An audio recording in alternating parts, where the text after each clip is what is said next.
Good morning, afternoon, and evening, everyone. It is time. Welcome to the Gameweek 1 pod for the 2026 FPL season. I'm your host, Zoph, and I'm joined by my co-hosts, Late Riser and Pras. Let's start with the big one. Is Haaland in your draft, Pras? No, and he won't be in my draft. So Damn, what an when opener. when you say, "Are you excited?" This is different this year, where I'm a little scared and also excited. So that's how I am. But I'm seeing you guys also generally quite locked in. So how locked? Let me ask you guys back. How locked in are you to to a Haaland team?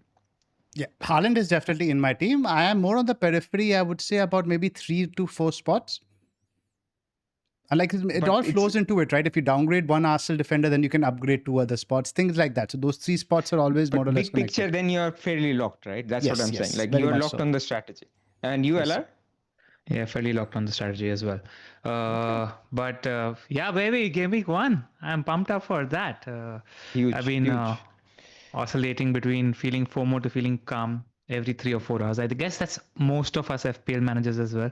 But excited for the season to come, and I'm hoping that at least one of us has an absolute monster of a season. I hope so too. And yeah, Let's but hope so. the process start is either going to be very feast or famine, right? Especially, I'm surprised to see Pras take that attitude because he always manages to find that middle ground, but it's going to be fun. Like I almost feel like last season was a little bit like shackles were off because I had such a bad first half of the season. Then I took quite a lot of risk. Like chip strategy was different, many other aspects were different. I actively tried to go a little different if I felt a pick was everybody was picking, and it was fun, man. Like so now, yeah, it's that it also gives you a little bit of perspective, right? You can play if you feel really strongly. Like 3 years ago I would never think about it, but now I'm like, look, it's fine, man. It's not the end of the world. It's one player, and it's also a game. It's fine. You can play it in a way if you really have conviction about something. And also, like, you say that you played differently last year. Last season before last also, I think you were the only one who had Salah in addition to Haaland, and most people were going without Salah, and led to a great start for you as well. So being different has worked Yeah. out in your favor. I think you've sniffed it now, and also right, like I also think that we've all three of us have played FPL for 15 plus years, so looking to do something different every year. So why not? In Exactly. fact, why do you Exactly. tell our That's it. audience, Pras, we have a lot of first-time viewers today, as we usually do on a Game Week pod, what they can expect from the FPL Wire. Yes, so if you're new here, welcome. This is the FPL Wire. This is myself, Pras. This is Zofar and Late Riser. We pod pretty much every Tuesday or Wednesday around this time. And what you can expect from us is this big pod, which is an hour and a half that we do weekly. And then we each do a team selection video, which is the big pod will be focused on the main issues that you see in the week. What are we thinking? Players, transfers, anything under the sun, right? Chips. And then you get into individual teams during the week where we will talk about what are we thinking for our team, what are we planning, and I personally love that as well. So there will be 4 videos minimum. If you want to join us, the USP is that we are nerds and we are obsessed with FPL. So if you will go away from the show, I hope the one thing is that we will cover everything. If you're thinking about a topic, hopefully we cover it every single week, and that is what makes us unique. And also another thing that makes us unique is we play FPL very differently. The more you'll get to know us, you'll see that Late Rise is the romantic, Zofar is the sensible head, which always keeps us balanced, and I'm somewhere in the middle where I try to do, sometimes I'm a little bit risk taking, sometimes I'm boring, but we're all unique and we're different, and we play FPL differently, which makes hopefully for fun viewing. And also Absolutely, just in this. terms of approaches to FPL, like I think we are pretty holistic in terms of covering the football angle as well as the analytical and the numbers angle as well. So if you're looking at a comprehensive podcast, so that is what we aim to offer here at the FPL Wire. Not to mention the very highbrow comedy we have, very sophisticated sense of humor. It's very prevalent. Very slapstick, let's be honest. um, so yeah, that's us on the FPL Wire. So yeah, if you're new, consider subscribing so you can check us out in the future weeks. If you're old, we have not forgotten you. Thank you for joining us. Thank you for supporting us. This pod was started 7 years ago by Zofar, Late Riser, Big Man Bucker. I joined a couple of years after that. It has only grown from strength to strength, and it's only because you guys support us. So thank you very much. Speaking of grown, we were aiming for a very ambitious 50,000 subs before the Game Week 1 deadline. We're at 44,200. It'd be nice if we at least get to 45,000. So if you could get us there before the Game Week 1 deadline, we'd be very grateful. Should we get started, guys? Yes. Yep, let's do it. First up, our sponsor, Fantasy Football Hub. So our sponsor is Fantasy Football Hub. They currently have an offer where you get 50% off if you subscribe to their yearly membership.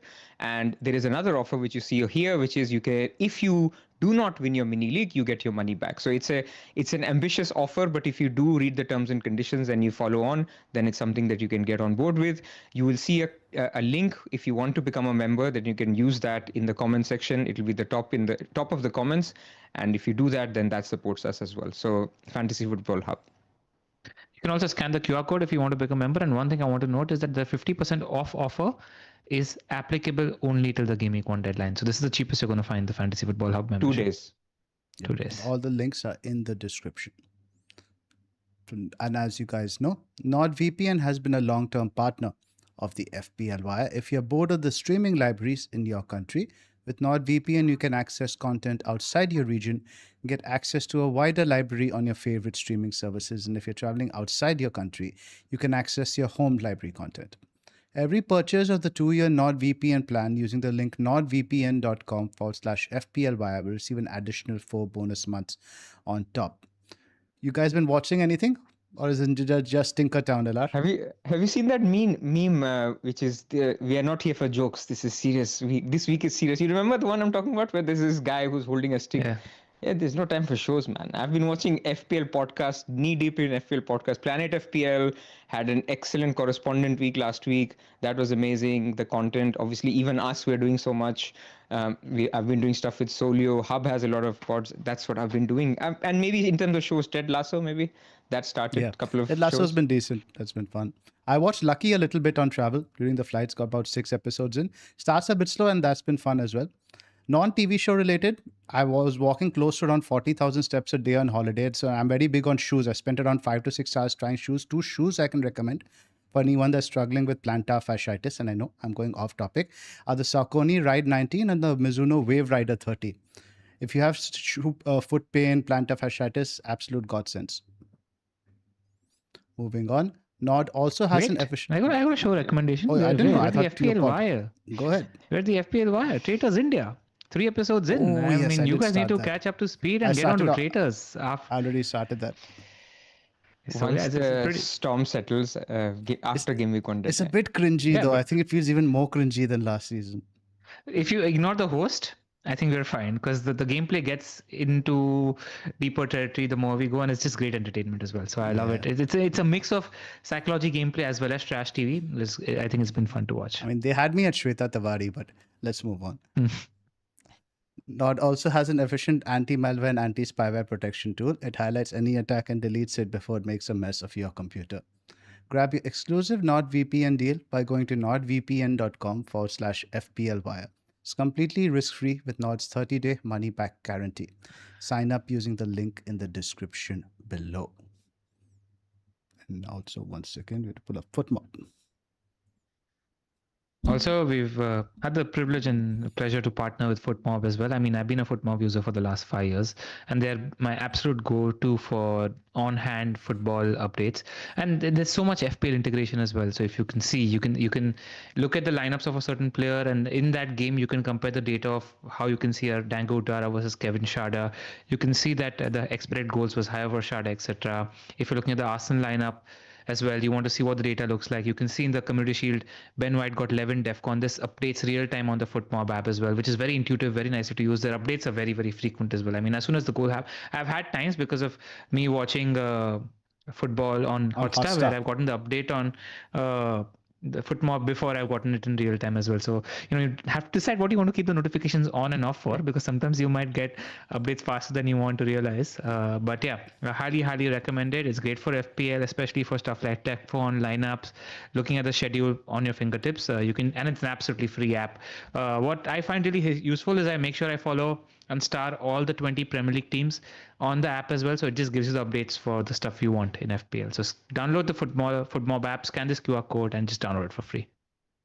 Right, guys, let's kick this off. So, on the agenda for today, first up, we will be talking about the Community Shield and our takeaways from the last set of preseason friendlies. We'll chat on midfielders, especially in the 7 to 9 million bracket and the 5 to 7 bracket, since there's lots of options over there. Fixtures for the week and captaincy with the classic Rob T image, chip strategies, and our paths. Excited. Feels like it's finally here. We've just been talking, building it up for so long. Feels great to finally be talking about it when it's just 2 days away. And of course, this is, in fact, I think the latest Game Week 1 pod we've done in close proximity. So it's 48 hours only. I think the only new information we are going to gain from this to the kickoff is the Brighton game.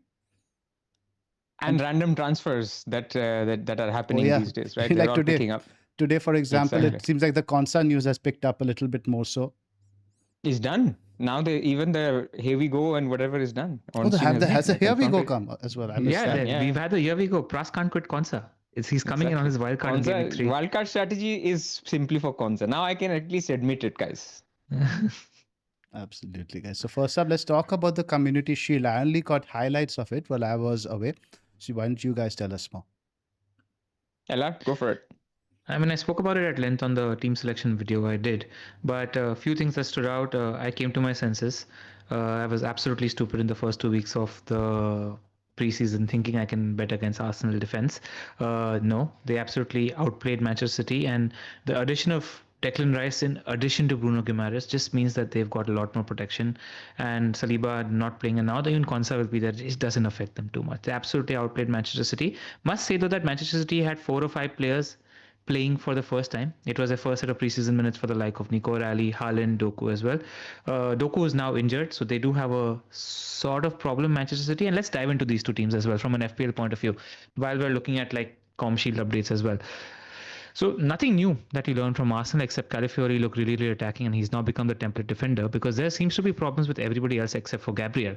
Now that Konsa is signed, you don't know how strong the minutes for Mosquera look in the midterm as well as the short term because Konsa has had a preseason. Now that Konsa is signed, you don't know how the minutes look for Ben White for 2 to 3 weeks as well because Konsa is somebody who's hybrid who can play both right back as well as centre back, and we've seen that for Arsenal. Your thoughts on how that impacts Mosquera and White? And if you were to start with a second Arsenal defender outside of Calafiori, who would it be? But why is Calafiori the go-to pick now? I'm just seeing that he's pretty much the template. Like every team on Twitter has Calafiori. But he also got subbed around before the 60th minute, didn't he? Yeah, but he also had a yellow card, worth noting. So it was a little bit of game management from Arteta as well. So he did have a yellow card. In the next 7-8 games that you have Calafiori, you might see an early sub in pre-16 in one of those 6-7 games. But 6 or 7 is very optimistic. I think you're talking about once Champions League kicks in, isn't Hincapie just right there? I feel like they have such replaceable assets in every position. I still feel like the biggest gap in replacement optionality exists in the Calafiori position. I feel like Mosquera versus Konsa is closer. Timber versus White, Timber is better. I think Calafiori is that much significantly better compared to Hincapie. And also, he wasn't second choice last season until he got injured. He just started. Yeah. There was a few early subs. And, you could even say there's a flip to the early sub as well. You could see that maybe he gets subbed between the 60th and the 70th minute sometimes, and Arsenal sort of concede after that as well. So that's the other optionality to him getting early subs as well. And just he was very, very attacking. So he's template for a reason. And I feel like at the moment he feels like there's the least amount of risk attached with him. I agree to your point being he's very clear first choice. I mean, talk about the first choice, Arsenal backwards, Gabriel, Saliba, Calafiori and Timber, of which right now Timber obviously isn't available. And that's why I don't like picking Ben White, even looking apart from the injury issues. Today we saw a picture of Timber in training. And with Arteta, there's no warning. You're not getting any progress on Timber's recovery. Just suddenly you're going to see Timber start. So that kills White for me a little bit. With Mosquera, I don't think White is. Timber, all the noises are that he'll be back by the international break. Now, if there is a surprise, it could be by game week 4, game week 3. But I think White is fine for the first 2 game weeks. Mosquera is fine for maybe 1 game week because Konsa maybe doesn't start on Friday because he's literally having his medical on Thursday. Calafiori is fine for, I would say, until Champions League starts. Maybe he's fine even after that, but it gets riskier and riskier because you can get any game in which he starts midweek and instead of the easier Premier League game. So you think White will play? My view. You guys think White will play now 3 games a week once Champions League starts? No, but now Konsa can also play there. Timber doesn't need so to can come. Mosquera. Mosquera, in fact, they played there in the Champions League final. Yeah, so that's the It one thing. depends what horizon you're talking about. Are you talking until game week 5? I Until mean, game week 2? Game Week 5 is a 3? minimum. Game Week 5 is pretty much a minimum, right? You don't want to make the 5 is transfer a for the risk, Arsenal of course. defender. 5 is a If risk. you want 5 weeks, then I just think Calafiori is the best option outside of Gabriel. And I don't think there's a second one. I can say that, yeah, this guy is absolutely secure. Yeah. Sure. I do want to Gabriel. shout out to Paul. Apart from Gabriel, of course.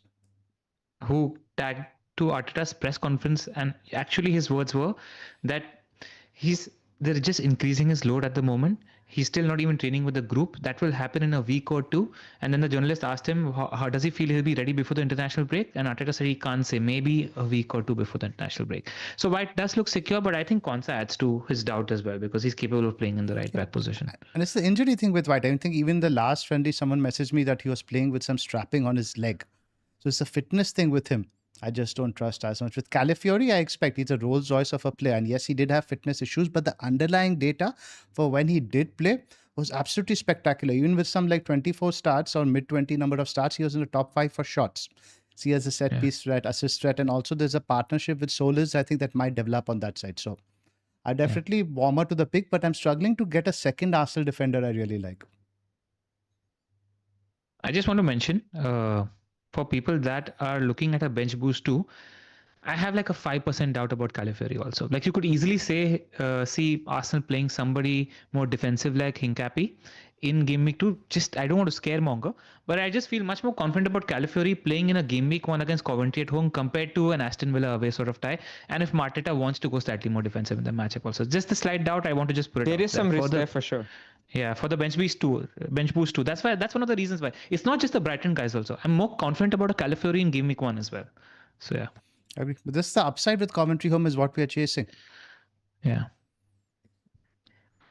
Anything then, more on the Arsenal, yeah. I mean, the talking point was Solis, obviously. A lot of interest after the Community Shield 6.5. Spoke to a lot of Arsenal fans. Every Arsenal fan I've spoken to has Solis in their game week 1 team. I think that says itself what they feel about his minutes, etc. At the moment, it was telling that Martinelli wasn't even in the squad. They could buy a left winger, but they said that if that doesn't happen until Friday, then he's good for the first 2 or 3 weeks. And he's playing the Trossard role. But what I noticed, I watched back all his goals, highlights. I watched back all the Arsenal preseason. He's very incisive with his decision making. What Arteta didn't like about the likes of Martinelli was he's got the ability, but the decision making was rubbish. And he needs these efficient players, which is what Solis comes across as. Low backlift. It makes quick decisions in terms of how he's where he's passing to and who he's passing to. He doesn't quite have the flashy ability, but he's very efficient. And this is exactly what Arteta pointed out in his post-match press conference as well, where he cited that he was incisive in the 3 or 4 decisions that he made, and that's what I love about him. And he played 90 minutes. I take your point on board that he comes across as an output merchant in terms of goals and assists. He also mentioned, I think, in one interview that he captained himself in his fantasy football team in his previous league. So obviously very conscious of that. But at the same time, the fan opinion part, I take with a much larger grain of salt than you do. Fans are always a little bit more excited about a shiny new toy, especially when it's been on the problem side for them. And also the fixtures for Arsenal, while of course game week 1 is good, are 2 and 3 that good to even merit picking somebody. And we said this again at the end of our season review pod, avoid players who are new to the league. So is it just something we're looking to pick just not primarily A, because of the game week 1 fixture, and B, just because it's a bit of a shiny new toy? There's always that lure there. But he's got no competition, genuinely. And he's not somebody who costs 8.5 million. Okay, and I know, but cheap, like... man. I know Trossard is gone, million. But Martinelli, from what I've heard, like you said, he might be off, but he could also stay, right? Yeah, but not in the squad is telling. Genuinely, it's telling. Like, not in the squad in the Community Shield is telling. So I think he's good for minutes for the first 3. I'm not particularly worried about the minutes. But one thing is that he doesn't take as many shots as I'd like a winger to. But like Pras said, right, he's 6.5 million. You're getting a front 3, 6.5 million player for Arsenal. He's taking set pieces also. That is also very, very important. He's got a very nice right foot, which he's using. So he's on the right side of taking the corners, which unless Rice starts, and I don't believe Rice is ready to start, then you're getting a corner taking attacker from Arsenal against Coventry. I think that's the upside there. The price is the attractive aspect of it. But again, is he Also, going to be as talented? Go ahead. Villa isn't a tough fixture at least it's right now. Game week 1, game week 2 is probably the best time to play Villa. No Maggio, no Gomez. Watkins rumors look dicey. He's not had a minute of preseason. Konsa's off. Their team is no Tielemans, no Rogers. If you're thinking about the team last season, they're in rebuild mode. It's just the best time to play them. I get that also, but like Arteta is again so pragmatic in the away stadium. That's just, again, it's not a very high upside fixture. And again, what I'm trying to ask myself at 6.5, can I potentially get a talisman from another team rather than somebody who's going to be somebody who'll just contribute in, like, let's say 20 to 30% share at Arsenal? He's competing with a KDH, competing with a Lefe, somebody like that. I think Solis is better. And the only person who I really like in comparison to Solis at 6.5 is Dango. Otherwise, there's nobody else. That's a good option again, right? Somebody who we know is a proven commodity, has a very good run of fixtures. I'm still not completely sold on Solis. It might change by Friday. Pras, where are you on it? I have Solis in my team. But then you're also looking at a very short window.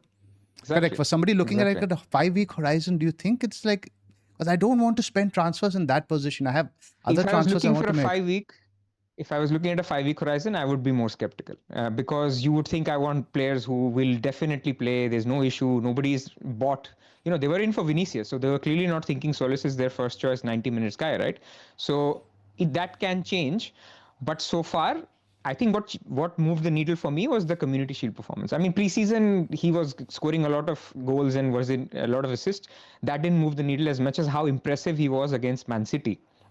And by the way, another thing about Arteta being pragmatic, they were completely aggressive against Man City. This was not the Arteta of last year. Now, it could be simply because they were better prepared, their players had more minutes in preseason, or it could be simply that, you know, Arteta this season is being a little less pragmatic. He's got better players, and so that could be also a part of it. Also, I want to say, I kind of disagree with the I don't want to spend transfers their position, because I think if you're looking at a 5-week horizon, I have benchmarked that I'm spending transfers in midfield in either Game Week 3 or Game Week 4, because Game Week 3 Liverpool play Ipswich, City play Coventry, and Game Week 4 Chelsea play Hull. Like, I'm making sure I'm designing my squad in such a way that I don't have to spend transfers in defense or attack. Midfield is where I want to spend my transfers, because I want to see if I don't have Szoboszlai, which one of Wirtz or Szoboszlai to get, Rogers, Semenyo, Palmer. These are the guys I want to get my transfers, and United midfielders are there to dispose of. So you can sell a Bruno and let's say a Solis, for example, or a Boomo. You give yourself that option and you can get in 2 midfielders of your choice after scouting them for the first 2 weeks. That is where we are spending our transfers, in my opinion, in Game Week 3 and 4. I guess, but my point is, let's say you want to download Boomo, want to download Bruno. It's not specifically a spot that you want to necessarily move on. My point is, let's say you want to get in Semenyo. You'll be probably downgrading a Boomo or a Bruno for that. You might want Palestra. I'd like that spot to be pretty much a set and forget for the first 5 at least. If I want to upgrade him, maybe in Game Week 4 or 5, I see Endai or Harvey Barnes is putting their hand up. I don't know, man. I feel like midfield is the highest upside transfer value in Game Week 3 and 4, whichever way you look at it. Unless Isak absolutely storms it up in the first 2 weeks. I'm open to it because right now he's looking, it's that Gross spot that he's competing for. Now, Gross is, of course, 1 million cheaper and, of course, plays for a much worse team on paper. But right now, that 1 million, I could even decide maybe I put it in the bank, see who the best guy is after. Things like that all play into our consideration now, right? And I'm very, of course, now, when the pick has been in your team for so long, you sort of get bored of him. And I've sort of entered the phase now I'm looking at Gross and be like, it's a dull pick, man. Let's do something exciting. Is Game Week 1. You saw they signed a striker, right? Promise David last night. Yeah. Who's probably going to take penalties for Brighton. 8 out of 10 penalty record or something like that. Oh, so, I didn't know that he takes penalties as well. So yeah, that'd be interesting. We'll talk about that. I've been talking to all kinds of fans, so I've got like what their opinion is. Let's cover City because we're still on the Community Shield aspect. Actually, before, also want to shout out Odegaard. He was man of the match. Like, according to me, he was the man of the match. Ran the show.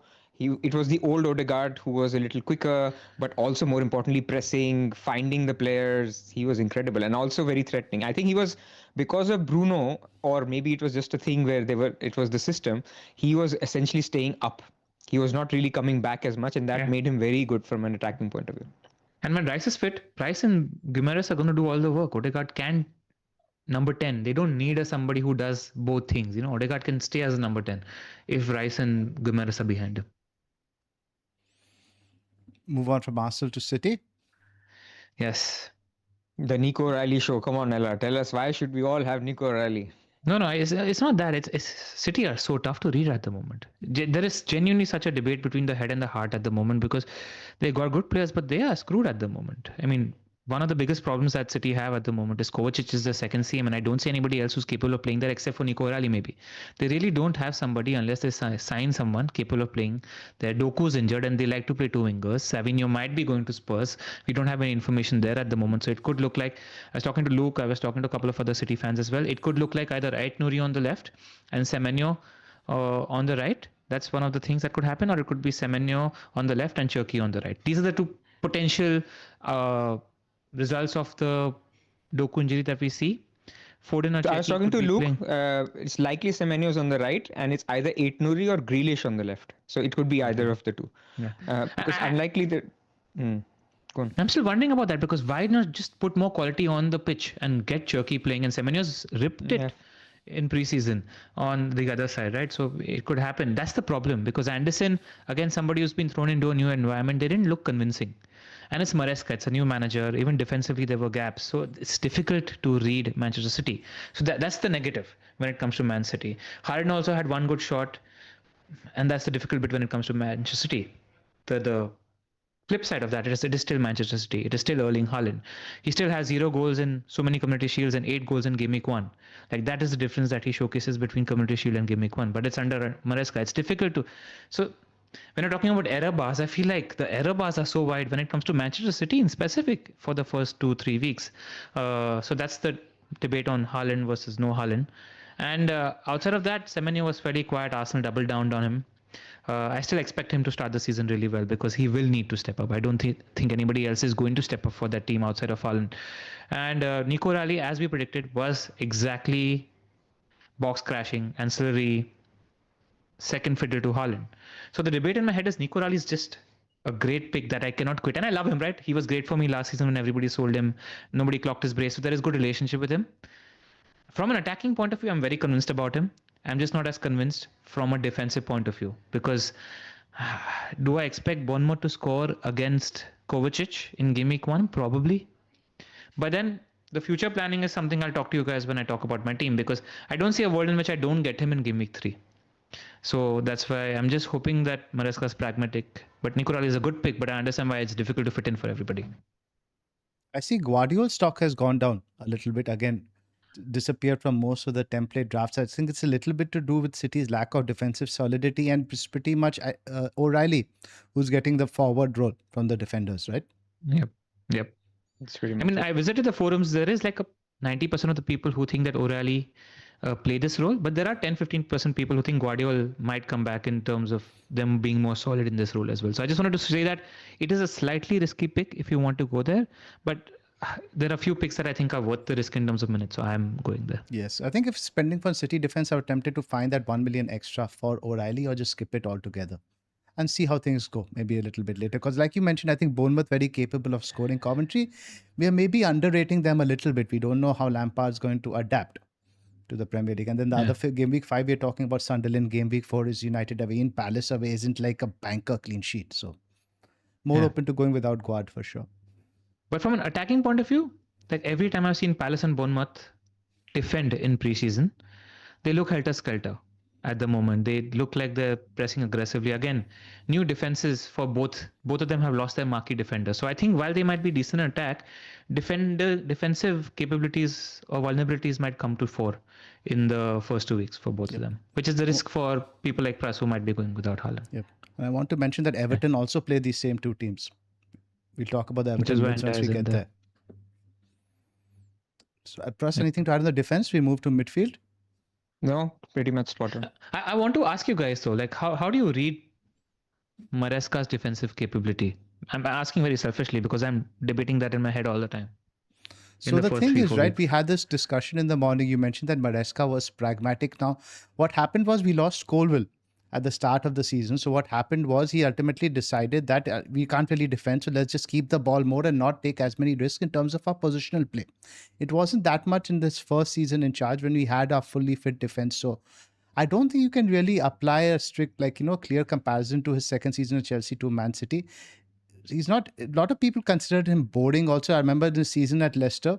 that the second half of the season, fans got a little bit of fed up. Maybe it's too structural, too rigid. Reminded them a little bit of Sari in that sense.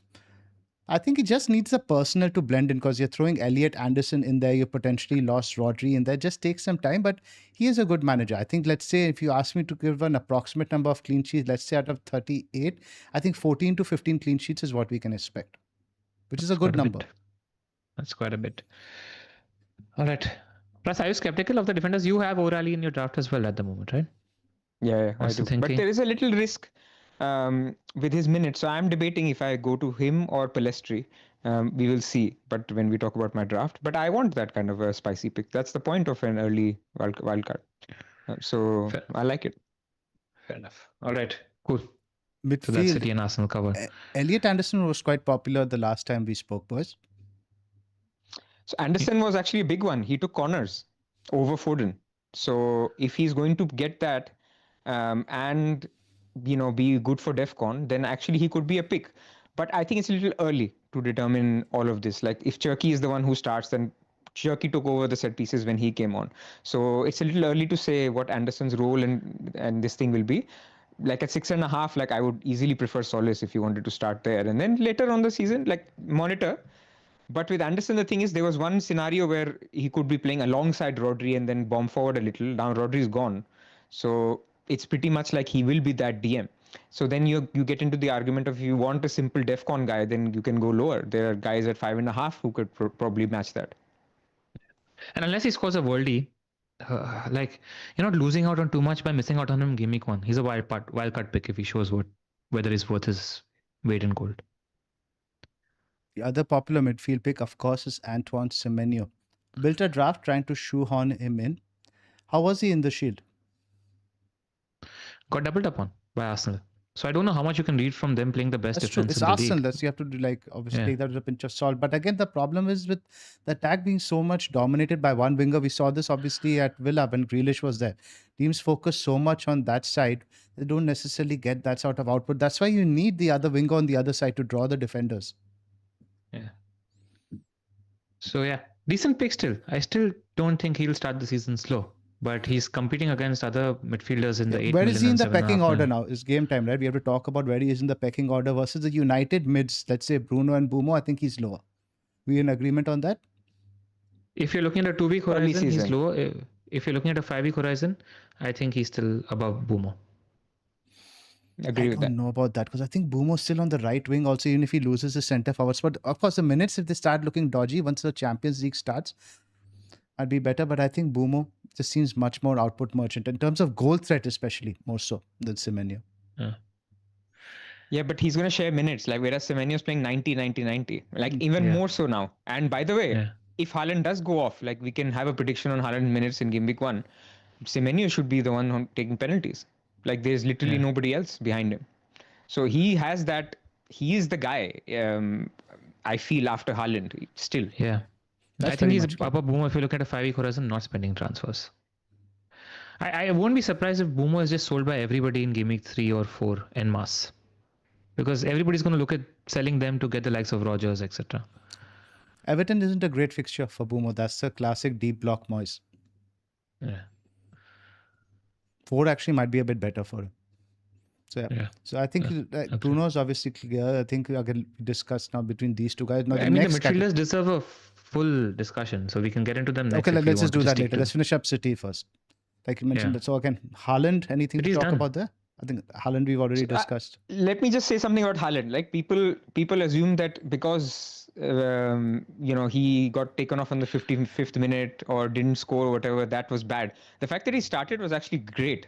So people should see it as a positive that he got 55 minutes, not he got an early sub. So I mean, my expectation of how many minutes he gets in Gameweek 1 hasn't changed based on what I saw. And again, he was obviously his first game back. City are trying to figure stuff out, and they'll be a lot better against easier opposition. So I don't think if people are thinking of not going Haaland, don't do it because he's rubbish or he's going to get like 50 minutes again. I think, yeah, City will be fine. Similar thing with O'Reilly, thrown straight in without Yep. a single preseason minutes under his belt. Tells you a lot where these Which guys is what stand. tells me how important they are in the team. But then after you get battered, right? this is my risk with O'Reilly. After you get battered, suddenly then things change again. You start to revisit things. Or maybe they think it was Arsenal and whatever, we'll stick to this plan. It would be too early to say, oh, no, I won't play this way. O'Reilly won't do what he was doing against Arsenal. A battering in the Community Shield isn't necessarily the worst thing. I remember Chelsea once that happened, then they opened the season with 2 6-0 wins. So don't read too much into the Shield. Yeah. What should we talk, guys? Anything from the last set of preseason friendlies? I'll quickly just note down the important points to note, which might just be important. I'll do like a 2-minute just segment quickly. Sure. Liverpool looked very convincing in their 2-0 win against Como. I spoke to Josh, by the way, yesterday. You should check out that pod if you haven't already. Some amazing insight. Isak, Wirtz, Soboslai, all three of them are decent picks. Frimpong and Kirkes were very, very attacking. Jackie was really, really good. Rolls-Royce good in the first half. Josh expects him to start for the first 4 or 5 games at 5 million. He might be a decent pick. Also got 9 DEFCON just in 45 minutes.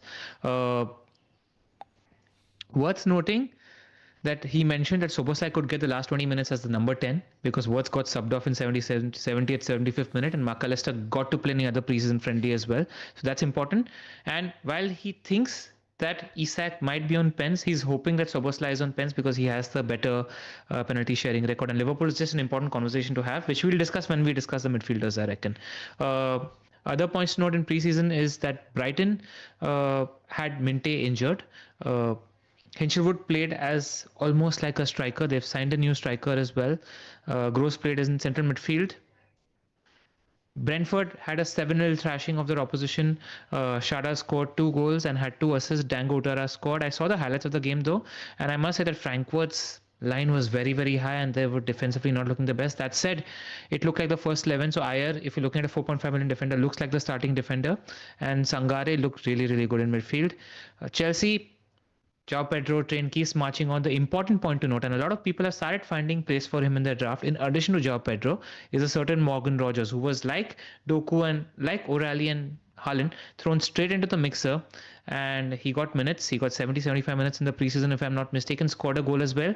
So many times when João Pedro was coming in deep, Palmer didn't have the legs to move beyond Pedro. It was Rogers who was the striker and making runs beyond Pedro. So he might be the sleeper pick. A lot of people have actually gone for him as a cheeky differential, one to pay attention to. I think these are the more relevant teams at the moment, and then we'll get into it when we talk about the matchups.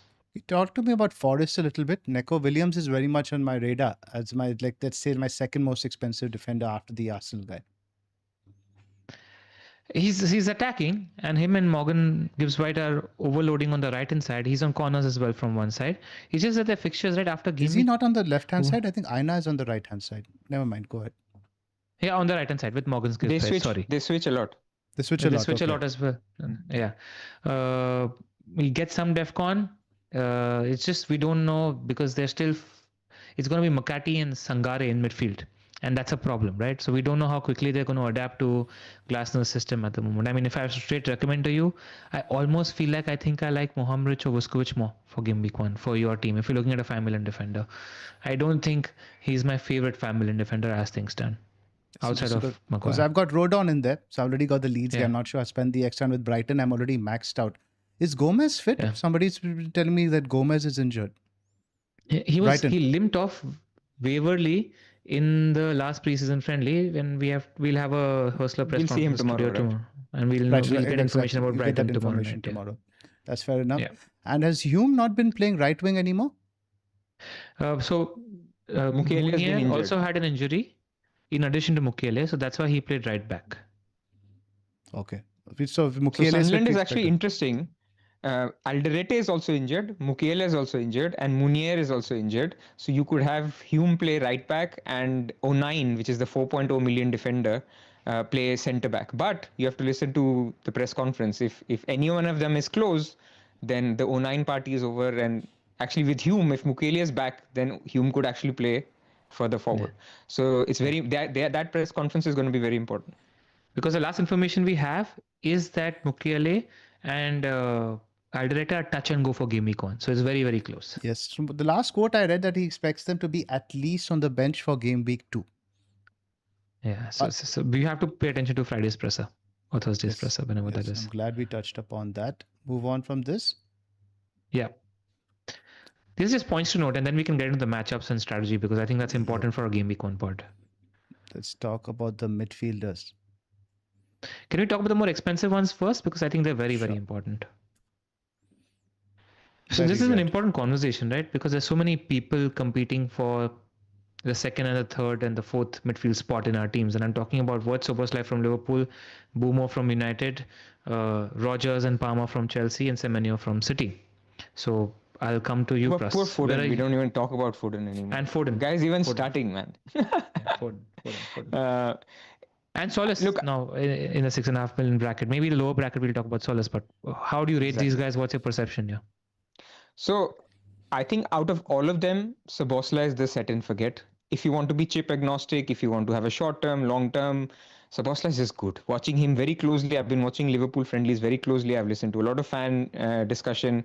If you want a steady pick and you don't want to sit in your game week 38 looking back saying, why the hell did I not have this guy? He was on set pieces, he was on some penalties, plays every minute, plays number 10 when Wirtz goes off.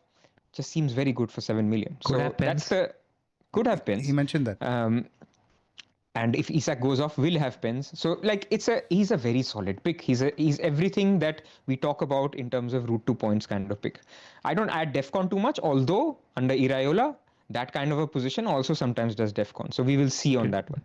Has the seam paused? No, it was fine. It's fine on my end. I haven't had a single drop frame yet.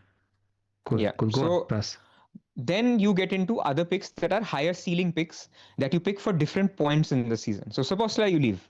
Foden could become that, by the way, as you put keep and leave. While you're on Szoboszlai, compare him to Wirtz. So let's look at the Liverpool mids. LR has frozen up for a second. Press, can you hear me? Did I drop? No, I can hear you. Did I drop? Nope, I can hear you. Someone paused somewhere.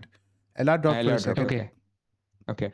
So if you're comparing with Wirtz, I think Wirtz is in the category of the other guys where you pick him for moments in the season. He's not a season keeper, at least as things stand now. So with Wirtz, we're seeing a lot of good signs. He's closer to goal. He's almost, as Josh mentioned, he's almost like a second striker.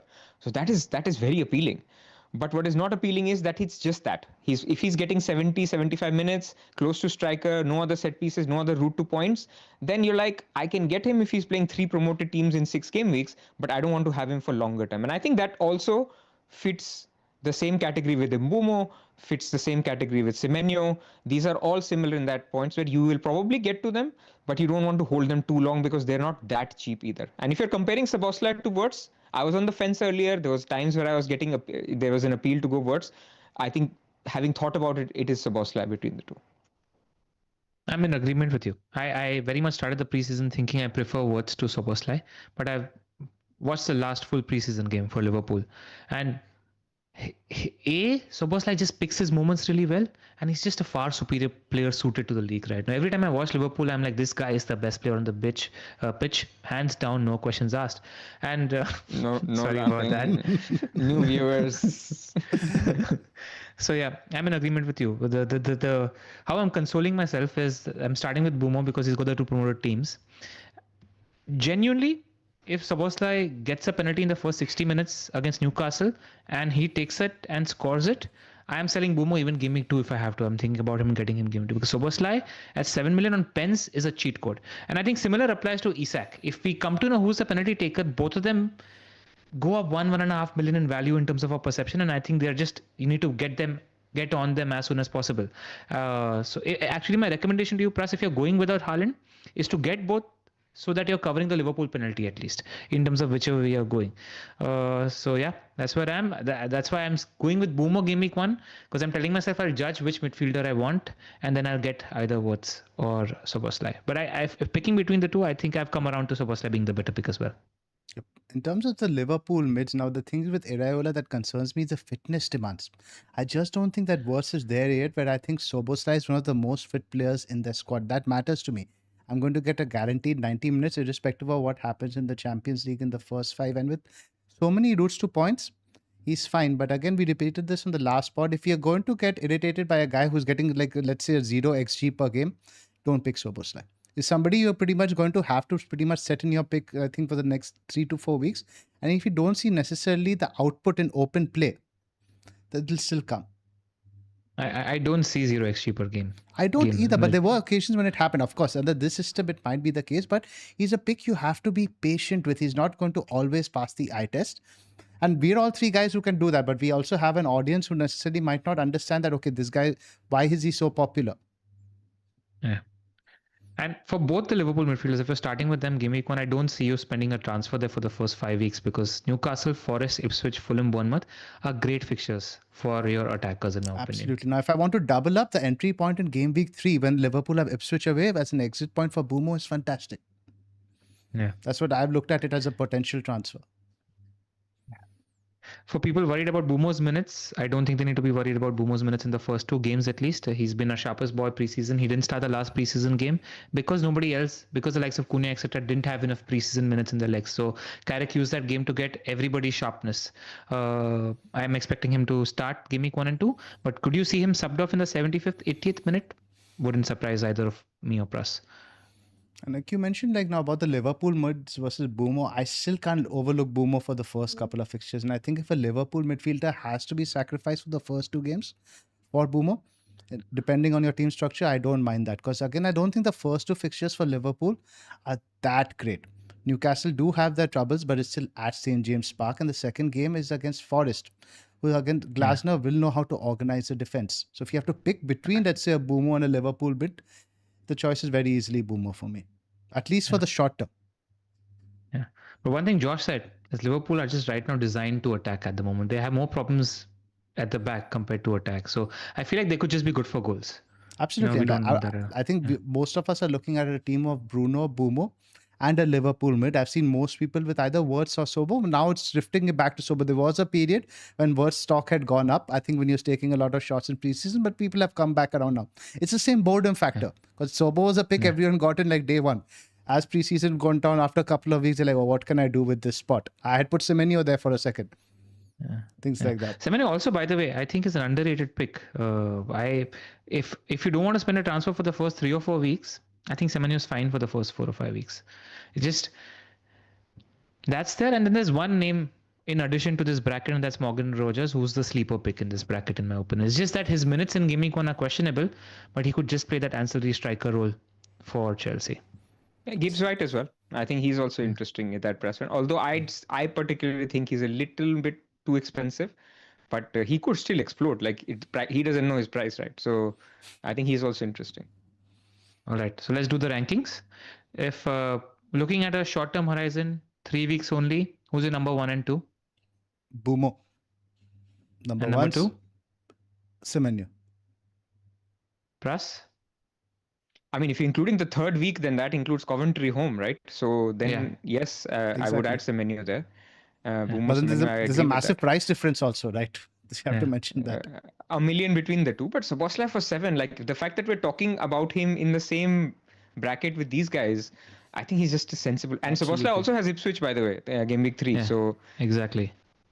I just find it hard not to say that he should be the guy if you're picking one out of all of them. If the longer term horizon, my number 1 pick is Szoboszlai, and he's not in my team at the moment. So yeah, that's where we are. Interesting. Should we move on to the bracket below? Yes. This is a more interesting one. Because again, there's a question to be asked also, how much money do you pump into, let's say, a 4th or maybe even 5th midfielder, depending on the system, and whether you can use that money in defense. Obviously, again, now if you watch back our season review pod, and if you're watching us for the first time, I highly recommend you go back and see that. What we discussed were our takeaways from last season and the things we want to improve on this year. And again, the point we all made was spend more in defense. But again, what you mentioned on an earlier pod is playing on my mind, Ella. The first few weeks, you can afford to take DEFCON on. Can afford to take defensive points from the steady eddies on to a certain extent, looking for the more explosive midfielder. Where are we on this in the bracket? Who do we like? Pras has gone to chill. He's like, I don't have cheap mids in my team. I'm going for all the big guys. I don't go shopping in this kind of place, man. Come on, I don't know. Pras only shops at Harrods. We have to shop at Aldi's. No, I have Ndai in my team. So I think look, the in this bracket, you have to think about what you want to do even more, because this is not a bracket you want to be using too many transfers, ideally. Like we've talked about the bracket where you should be using your transfers. So in this one, I think the reason why people are preferring a Pascal Gross kind of pick is simply because they know they can leave him. He will play, whether he does well or not. You still like what he generally does, so you will never actually grow tired of him. The others with the upside, so Ndai, Sade, they come with slight bells and whistles. Like Ndai can sometimes be very absent in games, but he's on penalties. There's a little bit of a lingering transfer rumors with him, especially like if, for example, if Liverpool's Barcola pursuit falls away, right? Like I think they will be in for Ndai. Arsenal are in for a left winger as well. So there are rumors that he could end up in one of those places. Now, I understand Everton to Liverpool is not an easy move, but it is possible. So with Ndai, it feels like you can do it. He is very good. Ndai allows you actually a very longer term horizon because his game week 6 fixture is Hull. So if you're on a longer term horizon and you are convinced that he's not going anywhere, I think he's great. If you're of the mind that I just want a cheap guy on my bench boost, then you can see why Gross is also popular. But Sade, talk to me about Sade. Before we move on, shout out to the FPL community who found out that Enda's wife had actually been shopping for sofas in Liverpool. So that Everton and Liverpool are the same city, by the way, for those that don't know. So that's actually She's going without some Haaland. sort of insight that maybe he's not moving. Make of that what you may. Yep. She's definitely going without Haaland. Plus, maybe need to join her. There you go. Right. So where I am with this bracket, because I've got 2 players in this bracket at the moment, because I have a certain Nico Rally in my team. My favorite 6 million, having thought about all things, is Ndai, because I like Palace and Bournemouth as the fixtures for the first 2. I think United and Spurs as matchups in Game Week 3 and 4 are not too bad either. And he's got multiple roads to jam. He's decent for DEFCON. He's on penalties and he's got decent open play threat as well. So he's got multiple routes to jam. He could maybe not do anything in a game. In such a game, you hope that he gets 2 DEFCON points and he tags along. Sade is tough for me because whenever I watch Brentford, I know that I prefer Utara as a pick. He's just much more explosive, much more involved, and much more consistent in my opinion. Sade is too hot and cold. I'm like, if you're going for a Brentford midfielder, go for Utara. And then when I'm thinking of Utara, am I spending 6.5 million Utara? Then I could just take a punt on Solis. So that's the debate that's going on in my head at the moment. At the moment, I got Pascal Gross, but I'm thinking about Hinchelwood as well. You guys know I have a love affair with Hinchelwood as well. I think he's a slightly underrated pick in the 6 million bracket who's got Aston Villa at home in Game Week 1 and Leeds and a promoted team in Game Week 3 and 4. And if you're playing Rodon as your 4th defender in Game Week 2, you don't need to even play your Brighton midfielder. So they cover Game Week 1, 3 and 4 nicely. I'm thinking if I'm playing my Brighton midfielder for 3 weeks, do I want Hinchelwood or do I want Gross? And I'm going to let scouting in the game tomorrow and information we receive in the Brighton game in Europe decide that. That said, Gross is great. Multiple roads to points. Every Brighton fan I've spoken to, he's got the highest creativity in that Brighton team. I think he was the 3rd highest chance creating or 4th highest chance creating midfielder in the league last season. He's almost like a baby Bruno in that sense, but playing for Amorim. He might get 3 or 4 open play goals. He might get penalties in the first game. It depends on how quickly the new strikers integrated, which could be a game, 2 games, 3 games. We'll have more information on that tomorrow. Let's work on this up from the lower end of the bracket, and I want to talk a bit about Gross. How necessary do you think is to work a rotation to bench Gross in Game Week 2 and 5? I've had mixed thoughts about this. Now, the price of 5.5 makes him a bit easier to bench, right? Let's say versus a 6.5 guy, but I'm obviously spending that extra money. Now, let's say from a 6.5 guy, the difference is 1 million, right? To upgrade to a defender who can rotate into Game Week 2 and 5 in that sense. I think if you play a penalty taking guy in Game Week 2 in a tough fixture also, I don't think it's the worst outcome. And set pieces as well. It takes penalties and set pieces in the game. I mean, obviously, for those listening, Game Week 2 is Chelsea away and Game Week 5 is Arsenal at home. Yeah, that's what I was thinking. But the other fixtures are fantastic. Because again, Villa have a bit hard time getting a read, and our Villa are good. Obviously, they're pretty good against PSG. They were impressive, but again, Villa can blow hot and cold on their day. They had a very good record. I don't think you're realizing, Zoph, that you're probably going to spend transfers in these positions. You're going to downgrade Bruno. And the moment you downgrade Bruno, let's say to a Rodgers, for example, in Game Week 4, for example, you have money to convert Ndai, Gross, anybody to any midfielder you want. I do, but I may have 5 injuries by then also. So ideally, when I like to build this guy, this is not a spot I plan to be mobile. My Bumo spot can be mobile. My Bruno spot can be mobile. This is not someone I necessarily want to move on. I may decide to, but again, we have a very different style of playing. You want to attack it Yeah. more short term. I want to get to 5 with at least maybe 2 or 3 transfers accumulated. Obviously not 5, but I want to use a minimum number of transfers. That's the agenda I I'm actually going want for. to cite this also because uh, I was listening to FPL Harry on Above Average FPL, and he made a very, very good point. Like, in this new age FPL, saving transfers is celebrated in the sense that, oh, how can you wildcard Game Week 5 without spending transfers? But we're talking about the top 3 teams in the league having massive fixture shifts in Game Week 3 and 4. Yep. I'm talking about Liverpool having Ipswich, I'm talking about City having Coventry, and I'm talking about Chelsea having Hull in Game Week 4. Like, these are fixture shifts for which you spend transfers. You're not spending transfers for Brentford to Leeds or I Brighton completely to... agree with what you're saying. And this is why you see on my team selection video, I even made a case for a game week for wildcard. Because I thought the fixture swing was that good enough that you'd want to move transfers. That may be still something I do. But it's not something I feel like, that it's not an upside enough position. Because why are you buying Gross then for, let's say you're buying him with a view to move him on. Are you buying him for like Villa, Chelsea and Leeds? All defenses I think I'll are tell you what my competent. thinking is at the moment. We'll talk about it when we get team, but my third and fourth midfielder are Enda and Gross at the moment, right? I see them as sort of flexible spots. I'll see what the system looks like in Game Week 4. And if I want to, once I downgrade Bruno or Bumo, do I want to upgrade Bumo or do I want to upgrade Endai or do I want to upgrade Gross? There's no fixed structure. I can sense form. I can sense what the teams are looking like and then decide where I want to go in terms of upgrading. But I'm not hard pressed to sell Endai or Gross in 3 or 4 because Gross has Leeds and Coventry in 3 and 4 and Endai's got decent fixtures until Game Week 6 as well. So it just offers flexibility in terms of assessing these midfielders in Game Week 1 and 2 and then making up my mind when 3 and 4 comes. But I think if you don't have all of these really good high ceiling midfielders, spending transfers to get them in 3 and 4 is worth it. I don't think you need to save your transfers because these players are worth it. They are the explosive players. But these are two I think I slightly agree with Zoph here. You can obviously plan to do that, but you should also pick robust picks now. Yes. So that you don't get stuck with, oh, I had planned this, but now suddenly, this other Arsenal defender that I picked, Calafiori, didn't start Game Week 2. So now I need to deal with that instead. If you have a robust squad, maybe you have no problems. And then in Game Week 4, sure, sell Bruno for Palmer, sell Mbumo for Rodgers. Like all of that is fine.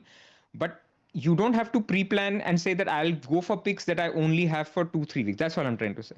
And Gross isn't even that sort I'm of doing guy the thing who you're has that telling me to potential. do more of, and you're telling me don't plan. I've taken your advice. I was like, what's my weakness as an FPL manager? I don't plan enough. That is pre-plan. What I'm saying is you don't need to pre-plan a particular, like you can't have loose positions is all I'm saying. I think Gross is fine and Endai is fine long term. That's all I'm disagreeing with. Correct. That they're fine long term. You don't need to be thinking about that I need to move them on. Absolutely. Yeah. And my point is, if you're planning to move that midfield spot on, then Gross isn't the guy. That is the point I'm trying to make. If you're looking at a short-term guy, he's not the guy who's get you the explosive ball. He'll like you to get you 5 6s. 5s, 6s. He'll get you contribute to the 1 assist. You're never going to hit that double-digit guys. You need to just leave him there as steady Eddie. The 3 moves that people could look at, for example, is you could do Bruno to Semenyo, Game Week 3. You could do then Mbumo to Palmer, Game Week 4.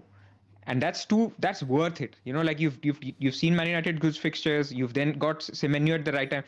But in that you keep Endai. So I'm not seeing there the fact that you're moving on these cheapos. For me, these cheapos are very important because you don't want to get headache with these cheapos. Yeah. Exactly the point I was making. So again, like most of us, at least me, I'm in the structure where I only have one of these guys. The 5th guy is likely to be the cheaper guy. So now I'm wondering now, do I save money from Gross and upgrade the defense, let's say, or do I even keep the money in the bank? How much better or worse is Gross than the 6.5 million guys? This will be better addressed when we look at your team because it's a little... I know, but it's a general discussion still. Like, is Gross necessarily better or worse than the guys who are 1 million more expensive? Worse. I think that we can all objectively agree. He will blank a lot, man. Like people think Gross is some kind of I think Wildcard 32 spoiled people. He's not on penalties. He doesn't defcon. I mean, he's not after Game Week 2. He's likely not to be on penalties. He doesn't defcon. Like I have been thinking when I see people's draft that are you sure you don't just want Sangare? Like at least with him you'll get 2 points. Maybe in 5 games you'll get 3 defcon. But now because people have had such a that thing that he has to be in the team. I don't think if he's on penalties he has to be in your team anymore. Yeah. That is Agreed. exactly the point I was trying to make. I don't think Gross is as good a set and forget as we think he is. Yeah. You can And I go think Sangare Brentford, play him every game. Get in three of the games, get DEFCON. He even scored in one of the no, preseason or games. even the 0.5 million today. And now let's say we can talk about downgrading Maguire to Shaw. Is that now worth that 0.5 I get from upgrading Gross to an Endai? Things like that in Or my mind. Hinchell Wood. Mm. Or That's on Hinchell my Wood in mind that too. bracket. Yeah. Then you have Lefay also who's in that bracket. Things like that are just Yeah. popping in my mind. And this is the spot really I'm the most undecided about because a little bit fixated on the game week 1 spent boost. That's why Gross is in there really. But the fixtures I just don't think are Villa, Chelsea, Leeds. These are still 3 very good teams. Yeah. So it's There's But 15 good so teams is in the Brighton. league this year, man. Yeah. 15 good teams in the league. This is the problem. In fact, 1 and 2 is the best time to play Villa. They're dismantled at the moment. Even Konsa going is big. I can't stress how big it is for but that you team. see, you say that. Let's spend a minute there. They were dismantled against PSG. Man, they gave them a game. They get it. Yeah. Exactly. But 4 days before that PSG played Man United. It was like Haaland, O'Reilly, and Doku getting their first run out. PSG were very deep into their very early. I get all of that, but Unai Emery is still no mug. Like he will make whoever he has play very well. Yeah, and by the way, he's had the better of Brighton last 8 games. Yeah, it's another thing that's annoying me. All right, rating time. Let's talk about the alternatives. I want to talk about Endai a little bit. Obviously, a very analytics darling, and he's in your team, but I didn't own him for at all any period last season, and he was also hugely frustrating for bits. Plus, I think there were so many games where you just go back now and check 0.0 XGI with Endai. He was playing on the right, which was worse for him. Now they've got Brennan also, right? There. They've got Brennan Johnson also. I guess Brennan can also play on the right. So Endai can play on the left. On the left, both sides, yeah. But I just think there are root to points with him. We know he's nailed on penalties. We know that he has more open play threat than a Gross, for example. Of course, you're paying 0.5 more. And actually, he does DEFCON more as well. So he is like LR said, I think he does tick a lot of boxes. At 6 or below, you're not going to get a lot of flair picks, especially if you want boring X-minute picks. The good fixtures for Everton are around 5 and 6. That's what's annoying me a little bit about them. Of course, the first 2 could be good. But then you have United and Tottenham, irrespective of their frailties we saw last season. I think they are better teams than Everton. I'll just say that with Everton also, a couple of things have happened there. Barry seems to have found a good rhythm with Endai and Dibbling and George. They seem to have a little bit of chemistry. And their midfield has had a substantial upgrade in terms of moving the ball forward. The likes of Armstrong, Dewsbury Hall, etc. are in a much better place at the moment. So those are a couple of things which might slightly improve their attacking impetus. And if it's Dibbling playing, he holds the width. What happens, Endai sometimes, as speaking to General Sort, and he's taking a position alongside Barry as a striker as well, which he tends to do anyway. And also, one thing, stupid brain remembers certain FPL things. He started the season well last year as well. So I don't know if it's a tiredness thing with him as well. Like, he had a good start of the season and then he faded midway through the season. So just those things are on my mind. I do like him more than Gross. If you can find the 0.5 million, I think it's a significant upgrade you're getting. Yeah. And I prefer him to the other 6 millions. Like my 6 million midfield rating, number 1 Endai, number 2 Hinchelwood. I'm not into Luffy or Shada as much. Yeah, Shada I just don't like in terms of the number of big chances he misses. They've also got Anthony now. With that, you look to get the 0.5 for Dango. That's what the sleeper pick is. But what about Dewsbury Hall? Is he worth potentially 0.5 more than Endai? Not for me, because the pens and the DEFCON balance out. There's no transfer uncertainty. Maybe that's a premium we should afford. Yeah, Dewsbury Hall is third on my 6.5 million midfielder list. I'd rather Solis or Dango. Okay, let's do the rankings. Let's start first. Do you want to just do this as one bracket or do you want to go from 6.56? Let's do 6.5, 6 and 5.5 top 2. 5.5, there's only really 2 options, no? There's only one option actually, Gross. And Gross then Sangare. That's it. That's all I said. Let's do the other one. There's Ampadu as well, but yeah. Nobody's picking up. And I was in Mark Southern's DMs as well, and I asked him about Endo actually, who plays as in the front 3 for Nottingham Forest. And what's happening, just some interesting input for people wanting a left field punt, is that because they're overloading from that side and Morgan Gibbs White and Nico Williams are creating a lot, they need Igor Jesus and the other guy to be box crashing. And that's how Endoy got a couple of goals in preseason as well. That said, there's competition. He could easily be Wood up front and then Igor Jesus and Morgan Gibbs White behind him as well. So that's the minutes risk in that equation. Because he's 5.5 million. So it caught my eye because I want him for 1, 2, 3 weeks as well. So he doesn't quite offer the robustness that a Pascal Gross does. What's bothering me about Everton is they likely start the season with a new midfield. Garner's injured, and they've obviously lost Gay. Better midfield also. That the point can be made, but still make some time to gel. Yeah. That's my concern with Everton, which is why I think the Dango pick goes above the Everton guys for me. Yeah. So for me, I think it'll be Dango. I still like KDH more. I feel more of an output merchant there than Endai. But they're 6.5. I know, that's what I said, 6 to 6.5. And then like we're talking about in the same bracket, right? So for me, it's like Dango, KDH, then Endai. For me, it's Solis, Dango, and Endai. Yep. I'm not on board fully the Solis hype. I haven't done my deep dive yet. Maybe I will do in the next 2 days. I might be there. Potential is definitely there.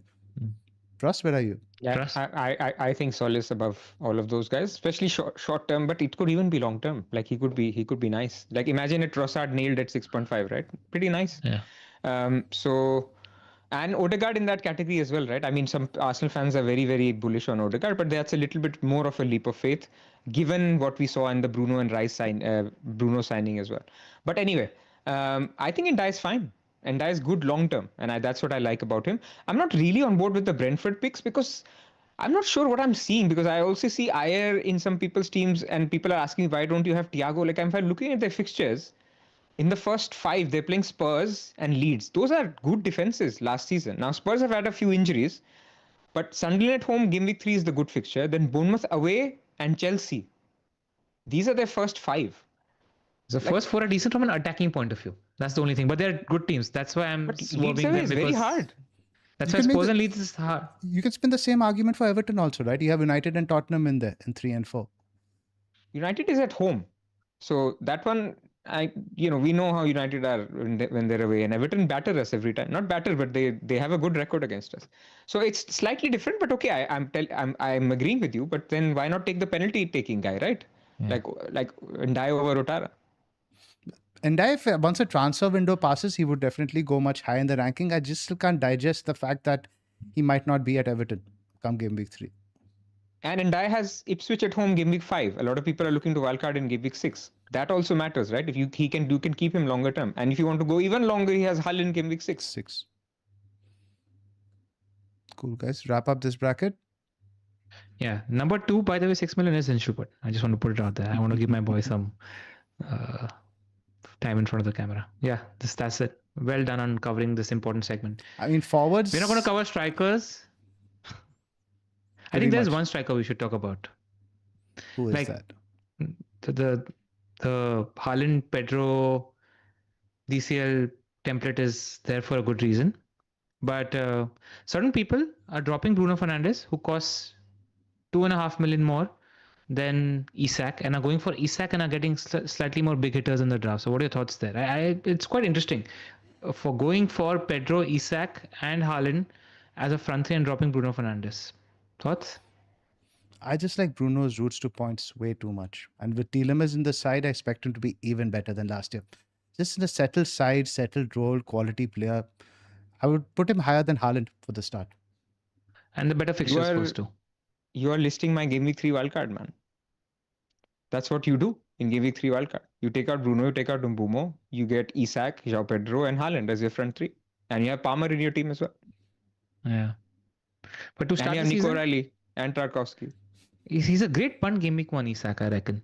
For people that are doing it with or without Haaland, just talk about objectively Isak. If you're liking Wirtz and Szoboszlai, Josh is telling us that they're designed to make chances for Isak. He's still a world-class striker, potentially on pens. And he's not even thinking that Isak gets 70-75 minutes. He thinks Isak's good for 80-85 minutes until UCL kicks in. He played 85 minutes in the last friendly. Yeah. He took off Wirtz, he took off others. Isak stayed. I'm bullish about his minutes. I think he plays 90 minutes. I mean, game state, if they're 2-0 up, 3-0 up, he might come off. But until Champions League starts, he's going to play. Very interesting differential as well. We have the season-long goal plus assist points over here. Isak is very high up there, number 6. I mean, Zoph, do you see a world in which Isak doesn't hit 20 goals If he unless gets he's injured. Yeah, that's it. That's it. But I think he will get injured at any point under this new manager. Yeah, that's also the case. He's playing for Iraola now. Yeah, but like if at all Isak's a pick, he's a pick in the first half. Once Ekitike comes, you're worried about rotation a little more. Agree. Even Champions League, when it starts, you have to monitor very Minutes closely. will Not be that managed. Chiesa is going to start. He cannot play 90 minutes thrice a week. I refuse to believe that. All right, nice little chart we have here in front of us from Solio. Any names that jump out to you that you want to just discuss? Free-handed. Cherky is very high up compared to the season he had last year. Gakpo, of course, we don't know where he's going to go. Sarr is somebody we haven't really talked about in that 6.5 bracket. I think we are waiting to see Palace settle a little bit. Maybe one for So later. Go ahead. Go on.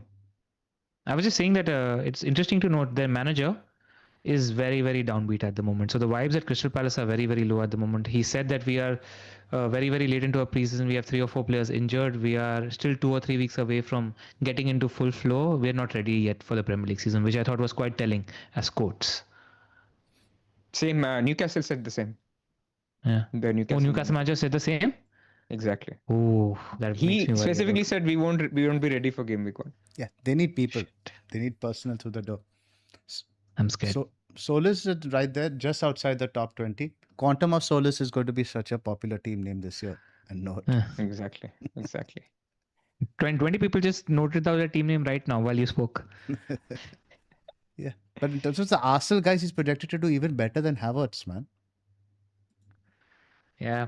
That's you know that in the just facts in the league he was in, he had 40 goals plus assists, and the next best was 16 lesser in the entire league in terms of output. So that does count for something. It does. Yeah. It's just that we always keep telling ourselves, don't go for the new shiny toy, and we do it every. No, I think we had a difference of point of view here. Like, new shiny toy, where there are 3 or 4 new shiny toys in one team, it's an avoid. But it's a completely settled team. And you're changing one spot like for like, Trossard for Solis. Then maybe it's worth paying attention to because the system around him is not changing too much. Yeah. Nobody actually. Buendia, I think after Watkins, he's the only Villa player I see over here. He's been playing in a very attacking role, the one that Rodgers has abandoned, of course. Yeah. Not much else. Gakpo is a very interesting one to monitor. Let's just talking about this week in terms of. Before we talk about this week, Pras, why don't you tell our listeners about our Patreon? Or Patreon, sorry. There are 1,200 people almost watching. So thank you firstly. Like the video if you can, subscribe. But if you want to support us more than that, then you can join our Patreon. The Patreon gives you access to a Discord where we have our own channel where we discuss everything FPL and beyond FPL. Zoph, Ella, and I have our own channel where we talk about our teams and as our thought process is evolving. But apart from that, there's like sports, like music, everything under the sun. So it's a great place to hang out. If you want to support us, you will get. If you want to check it out just for a month, you get 50% off. If you take a monthly one, you can just see it. If you don't like it, we think you will, but if you don't, then that's it. Or if you take a yearly, then you get 3 months off if you sign up. And the deadline is what, guys? Game week 1? So 2 days? Game week 1. Yeah, 2 days. Game week 1 to join us. So yeah. Just try it. Try hanging with us for a month, and then if you don't like it, there's no compulsion to move forward. So, it's patreon.com/the FPL. No, is it the or no the? The. Always the. Patreon.com/the FPL Wire. And also YouTube member as well. Yeah.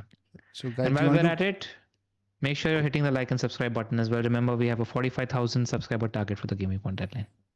Do you want to do crowd FPL next, guys, or discuss some of the dilemmas for Game Week 1 more closely first? Let's look at the matches, and then we will do crowd FPL when we talk about captaincy. Cool. Clean sheet odds. Nobody else near 40.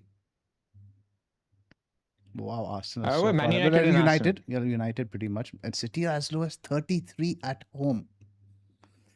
That is low, bro. Yeah. Brighton at 23%. Go ahead, Pras. No, I was saying the attacking numbers are good though. It's higher Attacking than Man numbers. United playing Hull. Yep. The attacking numbers in generally look all right across the board, but in terms of clean sheets, I'm looking at who I have, Kinski and Verbruggen. Neither are in the pretty much 20s. Sunderland also, I think Sunderland and Ipswich, both are at very similar odds. That looks like a game I think we should potentially avoid. Seems like a 1-1 game of low margins. Let's go to the target fixtures, right? Let's talk about that first. Arsenal, Coventry, Hull, Manchester United, Man City, Bournemouth. Yeah, Hull is just they've still got. I have no idea who plays for Hull. I haven't bothered because either people get injured or they're still signing new players. I'm like, I will assess them when I'm watching them on Saturday evening. We just don't know what the lay of the land looking like. But it could be just a well played, concise unit like how Sunderland surprised us. I don't know what to expect from Hull at all. Anything in particular stands out here in terms of 50-50s you're looking at? I'm looking at Fulham, Chelsea, and I feel like Chelsea are going to score a few goals. Fulham haven't looked good defensively in preseason, and they don't have Anderson for Gameweek 1 as well, who suspended from last year as well. So I think Chelsea might take advantage of that. Chelsea, Liverpool Leicester both is a- are close to 2 expected goals. So yeah, both could do well. Yeah, From an man. attack, I think the attacks you target are Arsenal, Man United, Man City, Chelsea, Liverpool. And I think that's reflective, right? I mean, if you want to target somebody else, then you have to go route to points kind of thing. You're not going to get like a guy scores plenty of goals. Like Leeds at 1.2 is also low, right? Goals. Like we're all starting with DCL. I think they're rating obviously Glasner a little bit higher than maybe I am, at least initially till he gets his team settled. Now that they've got Diomande, of course, it might be a bit better. Brighton is actually pretty high for considering they're playing a team that finished in the top 4 last year. Is the injuries and the sells at Villa. They're absolutely calibrated. It's almost 1.7. Yeah. Also, I think the clean sheet odds in general talk about team strength. Like across the league, outside of the top 3-4, it's very close between 5th and 15th as things stand. We need to learn more about the likes of Bournemouth, Fulham, but this is indicative of what happened last year. So, and by the way, like one feature, just want to shout out separately. Like now you can actually go on Solio and check how they are moving, right? So, like Newcastle, I did the Solio pod yesterday. You can already see the Newcastle Liverpool odds have already like drifted because Newcastle are coming down in terms of their odds. Every player they're selling, they're coming down. Liverpool are getting better and better. So you can now actually go on Solio and there's a markets tab. You can actually check how they're progressing closer to deadline. Very cool feature. I remember we used to use that for ascertaining lineups if there had been changes for City at the end of last season. Exactly. And it's a free feature, by the way. Zoph, that happened on Sunday, by the way. FPL Joe also, shout out to him who maintains these odds. Who The does City this as odds, well? Yes, exactly. Yes, City odds went up and the Arsenal odds went down because news came in that Haaland is starting. Move on from this, guys. Yeah, let's talk about crowd and captaincy first because that's the big one. Firstly, just want to give a quick shout out to Crowd FPL. They've got some really nice features as well. You know, especially go to the Crowd captaincy tab first, where it's a new feature. They've introduced the captaincy poll, where they're talking about who we are voting for and how close it is, which you can see at the moment. It's very close between Bruno and Haaland, which is what it's going to be like going into the Gameweek 1 deadline at the moment. What's the higher vote for at the moment? If you could go to that one. The captaincy one? The second one? Hold up. I'm just having some problems animating this one. I'll also have to do Bruno was 53, Haaland was 47. Haaland is 40. And then there are other captaincy options. Oh, yeah, there are others. Yeah. Want to ask you guys. Pras, if you had both, who would you captain? 100% Bruno. Reasons? I just think Bruno's going to play 90 minutes and Hull are really, really bad. And I think we're underestimating how bad they could be. So he's playing number 10. He's like, I have no doubt that Bruno, for me, would have been my captain. And this is not a bias, and that's not because I don't have Haaland. I would have 100% captain Bruno, Gameweek 1, Gameweek 2. He's been my captain when I launched the game, when I made the first draft. Yeah. And Maresca's performance in the Community Shield didn't help us and our confidence for those wanting to punt on Haaland. Yep. And without scaremongering, we don't know how many. Like Haaland could play 70 minutes, 80 minutes. I doubt he plays 90 minutes. The second game he's playing. So it's also a factor. All right. Zoph? And yeah, Bournemouth can be a good team. Again, we are discounting them a little bit because they lost Senesi and they have a new manager, but they could also turn up on their day.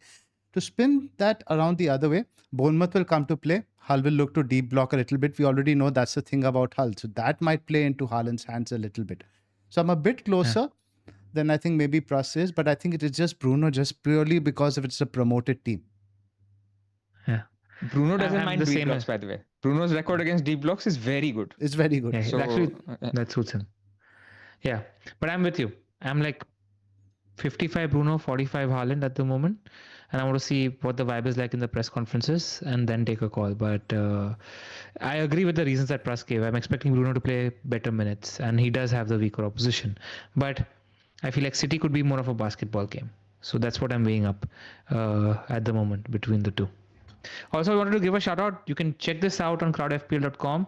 And also, we're going to keep a link in the description below where you can join our FPL Wire League, where you can compete with the three of us on Crowd FPL as well. We also have, if you go to the Crowd FPL page, you can see a segment where you'll see the FPL Wire picks, which are certain important debatable spots that we think are worth discussing, which we've discussed so far in the podcast. So make sure you're checking them out as well. Quickly, just a little bit on actually, if for people who don't know what crowd is, you can basically do these duels. It lets you vote and you crowdsource opinion in terms of who are people leaning towards, who scores more FPL points. So it's a good source. The more people that actually go on it and vote, the better it is for all of us to actually see where people are leaning. It's like you're doing multiple polls, and that can help with your decision making. That's it. Lovely. More votes the better, guys. So get voting. And join our league.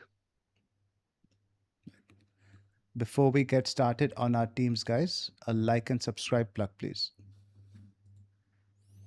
We've got, 1,200 people watching us, and the likes are still 250. That's like 1 in every 6 people is hitting the like button.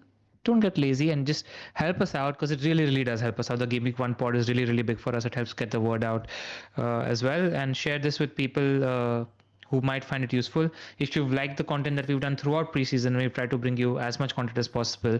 In the last 2 weeks, we've uploaded a video every second day as well. We're trying to up our shorts game as well. If you've just liked us, we'd appreciate it if you hit the like button and get subscribing on somebody else's phone if you've already hit the subscribe button as well.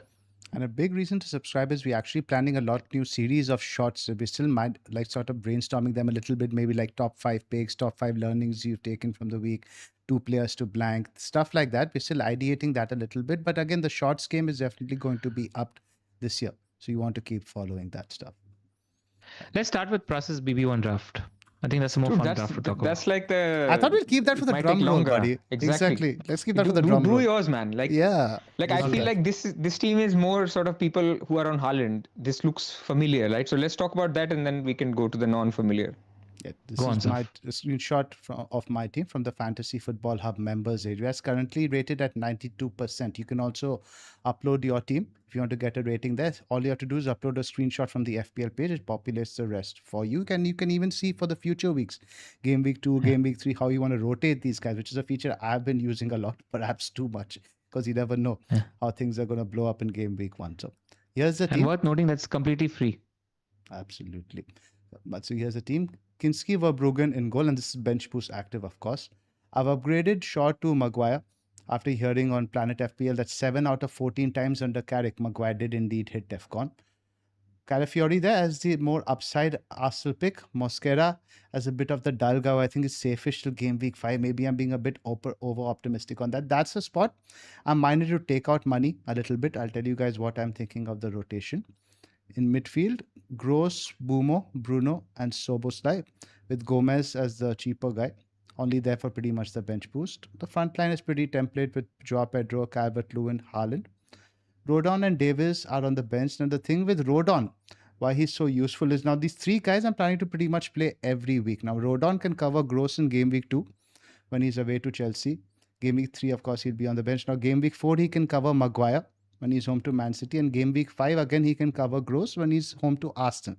So that's the idea of Rodon there in terms of a good utility player. And of course, we think he's pretty nailed, has DEFCON as some set piece threat. I don't think Game Week 1 is spectacular, but because he can cover those guys for the remaining weeks, I think he offers a lot. And you missed it, by the way. It's an update as well. Daniel Farker called him Joe Salah Rodon. I saw that because he's after the runs he made. I don't know that is that better for James Justin. Part of me started thinking that wasn't Justin suited that role, but I think he's just a teacher's pet. Rodon's going to play regardless. Just one. And he's had a great preseason. Go on, Pras. You were talking about Mosquera. Yeah, I was saying like you're relying on Mosquera till when? Till 5. when I I wildcard. don't think you can rely on I don't think Mosquera I till will. 5. That's what I realized most of on this conversation. So there are multiple things I can do with that. Now, Mosquera, I can take him down to Neco Williams. Neco Williams and Rodon have a perfect rotation pretty much. That'll mean I'll have to play this growth spot every week, which is fine if I upgrade him to Endai. I don't mind Endai for 5 weeks for that example over there. Another option over there is instead of Mosquera, I can take him to try Hume. Now, the way that Hume and Rodon work quite well, now I don't want to necessarily, now game week 1, Rodon will play on the bench boost. Now, so obviously, he's useful for there, but then Hume, I only want him to play him for game week 1 and 2. After that, I want him to be on the bench. So the fixtures segue after that for Hume and Rodon also a little bit. So basically, the Gross and Mosquera spots are the ones I don't really like right now. Zoph, I found the solution for you. Tell me. Turn Mosquera into Jeremy Jacquet. He solves your problems. He's a perma play from Gimmick 1 to 5-6. He's good for DEFCON. Josh thinks he's nailed on for the first 5 or 6 weeks of the season because he's better than Aroa, who's a lone guy. And this guy's a guy who's been bought to play in the team. Liverpool are fairly reliable for clean sheets as well as DEFCON at the start of the season. Could be your pick who solves your problems and then allows you to upgrade Gross. Could do. But then I think I'll rather prefer Neko in that sense. I think Neko, of course, I want to bench him in 2 and 4. That's the only thing I don't like. Yeah.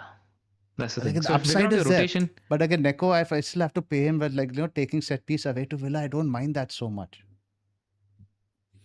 So it's either a rotation piece for you. I think Ben White is fine as a punt for the first 3 or 4 weeks as well, and then you convert him to Palestra in Game Week 4 when Chelsea play Palestra in Game Week 4 when they play Hull, or you get a perma pick like Muhammadovic or Jacquet in there in my opinion. Thoughts, Pras? That's what I would do. I don't think you can go Mosquera. I mean, Ben White is fine, by the way. Guardiola is also fine. It's not like they've become bad picks, especially if you want to play every week. With Jacquet, I slightly worry he got 45 minutes only.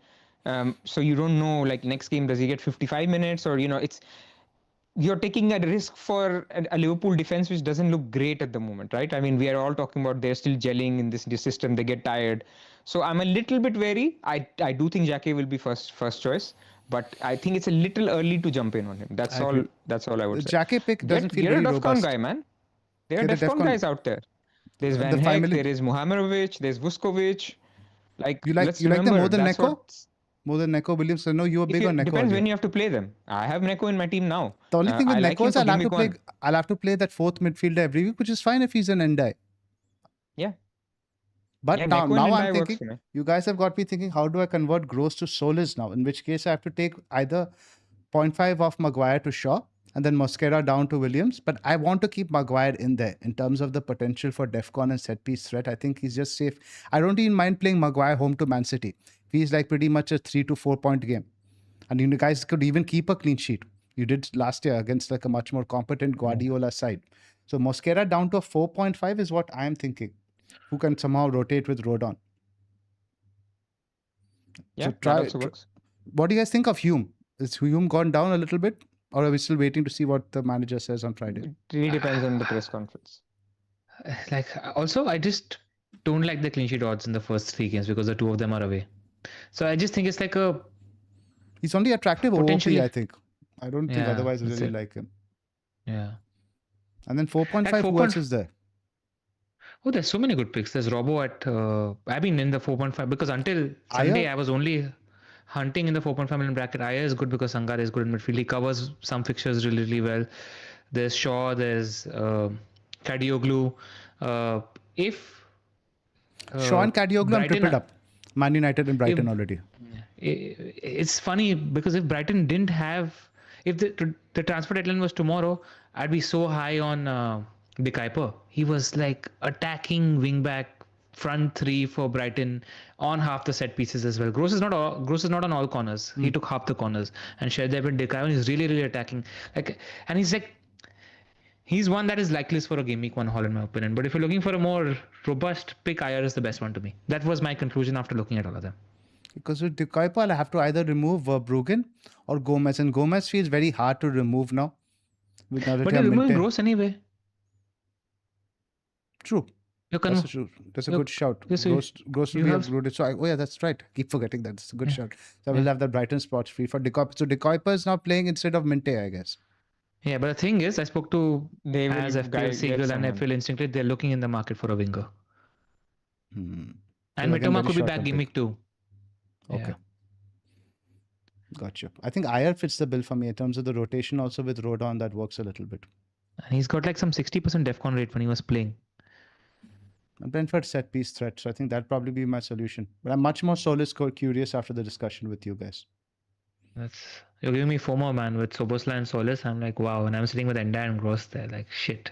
But you have Nico O'Reilly, man. Let's talk about that. Yeah. So this is my draft. I love Nico O'Reilly too much. Very similar to Zoph in terms of Haaland, Calvert-Lewin, Pedro, Calafiori, Maguire, O'Reilly, Verbruggen. So how I'm planning to play this is that I plan to not spend transfers unless injuries come in midfield, in attack and defense. Every time I was looking at planned transfers, I could not see myself not getting Nico O'Reilly for Coventry home in Gameweek 3. If he has the same role that he did against Arsenal, I think he's probably one of the best picks in the game. That's how highly I view him. It's just that reading Maresca is tough because I don't know what their defensive capabilities and potential looks like. But you hope that if Guehi and Guardiola, by virtue of them playing centre back, you hope that there are some clean sheets along the way. He's just got that ability to spike a differential 15-pointer that nobody has in opening, that no other defender offers just as yet. Just that their defensive capabilities are down. Now, if that is the case, I need to downgrade massively in midfield at the moment, which is why I've gone for Enda as a 6 million and a Gross as a 5.5 million pick. My plan is to save transfers for the first 2 weeks and then move the midfield around, assess which one of Wirtz, Szoboszlai, Rogers, Palmer and Semenyo I want, and start getting them by downgrading Bruno Fernandes. So essentially what I'm looking at the difference from my draft is you've just taken Sobo to Endai and you've upgraded the second Arsenal defender to O'Reilly. Yes. And all the permutations and combinations in my head are like this. I've thought of Maguire down to Shaw, so I can convert Gross to Hinchelwood, who's more my kind of a pick, who's got upside, who's playing as a number 10 attacking pick. If I'm specifically looking to play him in game week 1, 3 and 4, and just if Maguire hits a set piece goal in game week 1 to 5, he does. That's one option. Or I take O'Reilly down to a 5.5 million defender or a 5 million defender, and then I get, like you, Szoboszlai and Solis. So those are the permutations and combinations. I'm actually interpolating between my draft and your draft, and either just taking Maguire down to a Shaw and upgrading. Can we talk Gross about that Hinchelwood for a second? Because that just seems to be something that everyone I talk to is entertaining with the need to find that 0.5. Is it a downgrade? And for me, looking at the outside as a non-Manchester United fan, I think it is if you're planning to play that guy 4 out of 5 weeks. If you're planning to play Shaw in the first couple, get away with it, it's fine. But for the first 5, I think Maguire is a better pick, despite you seeing De Ligt being back in training. One thing though, I think today changes things because we are heavily linked with Carlos Baleba. And I think we had the money for either a marquee left back or a marquee midfielder. It looks like we're going for the marquee midfielder. And we are going for a left back that's slightly younger, sort of development sort of pick. So that could mean that his minutes could be secure in game week 1, 3 and 4. Would you agree, Pras? Based on today's events, that his minutes look slightly better for game week 1, 2, 3? Yeah, I mean, I don't think we'll be in for somebody who'll replace him straight away. So I think it's fine, yeah. Yeah. But what do you guys? What's your view, Pras, in terms of the 0.5 million? If somebody needs to squeeze that out, is that where we look, or is that just like the 0.5 is worth the extra spend? I believe 0.5 is worth it for the Rodon upgrade, for the Shaw upgrade. I think they're all worth it. But money is tight. We're in a budget. Would you go Maguire down to Shaw to upgrade Gross to a Hinchelwood or 6 million?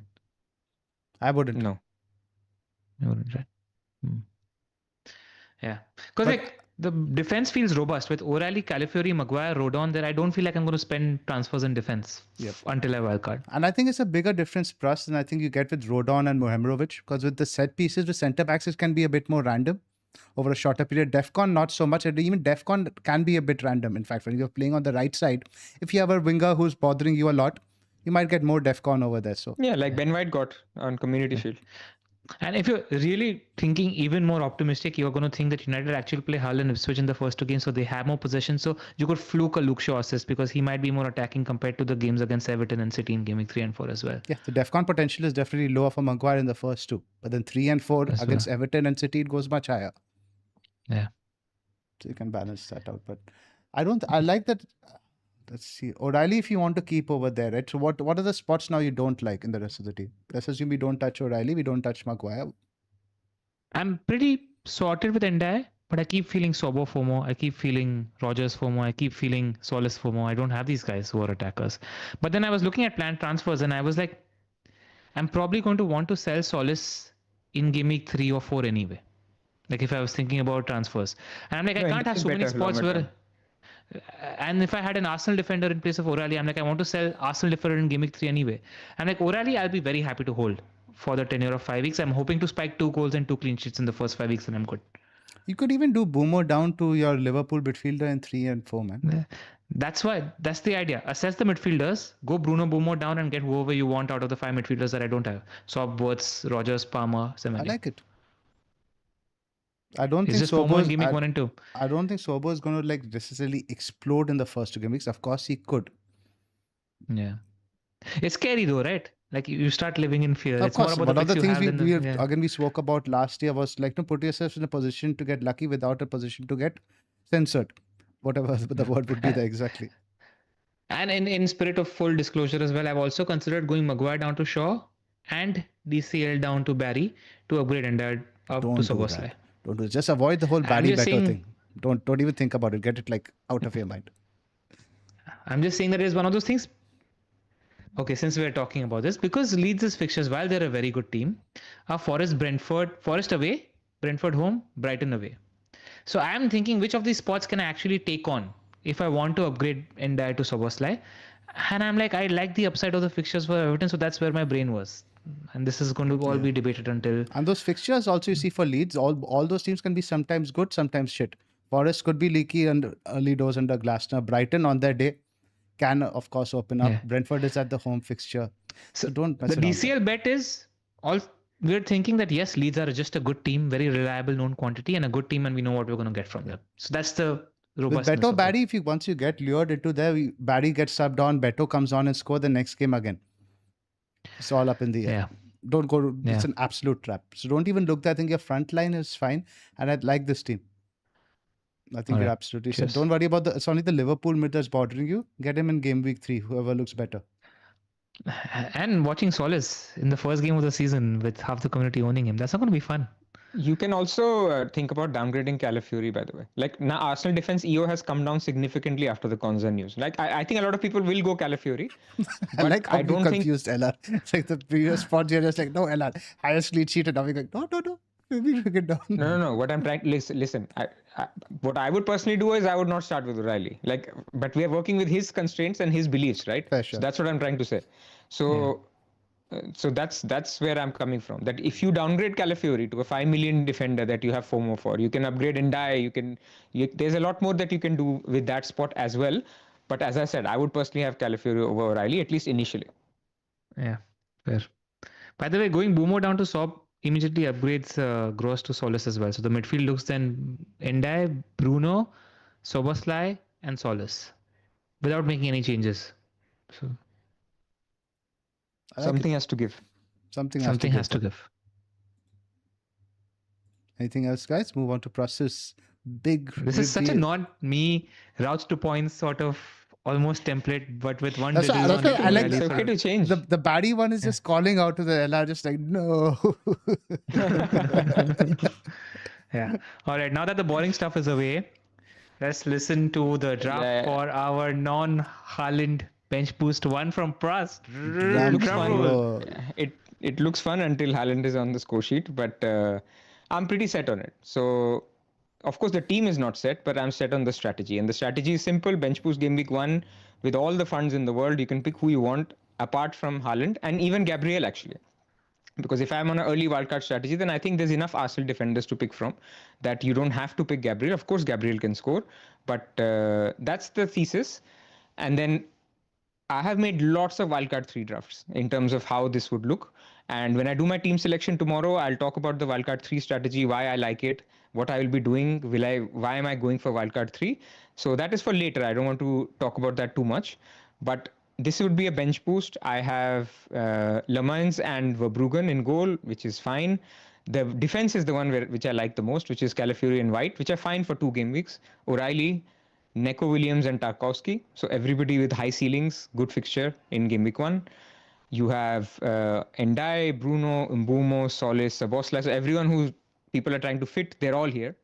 and João Pedro, Isak, and Calvert-Lewin. So this is the plan, and it's a 2-week free hit. That's how I'm looking at it. And a 2-week free hit, which 100% saves a transfer in next week. Like 2 people could get injured in this team, and I could still put out a nice team next week. That is the thinking behind it, and then we take it from there. But there's questions in the chat. Why do I have DCL here? Why do I have Ndai here? I could go for sexier picks, because at the back of my mind there is one thing, that if everything goes out well, then I could equally just do Bruno to Gross and Isak to Haaland. That's exact money, right? So it's not like 100% I have to wildcard. Or if Man City look really poor, like they have 2 more poor performances, I could just free hit Haaland in, and then I could just keep rolling without Haaland if that becomes the meta, right? So I want to have a robust enough team.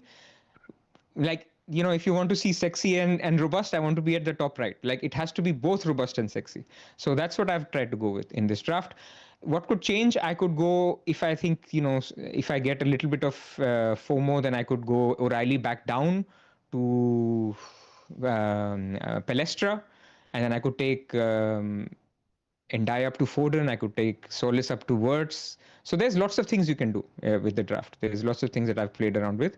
But in terms of the core, I think the attack will stay. Szoboszlai will stay. Mbeumo, Bruno will stay. Calafiori and White will stay. Or 2 Arsenal defenders will stay. Neco Williams will stay. Tarkowski is very likely to stay.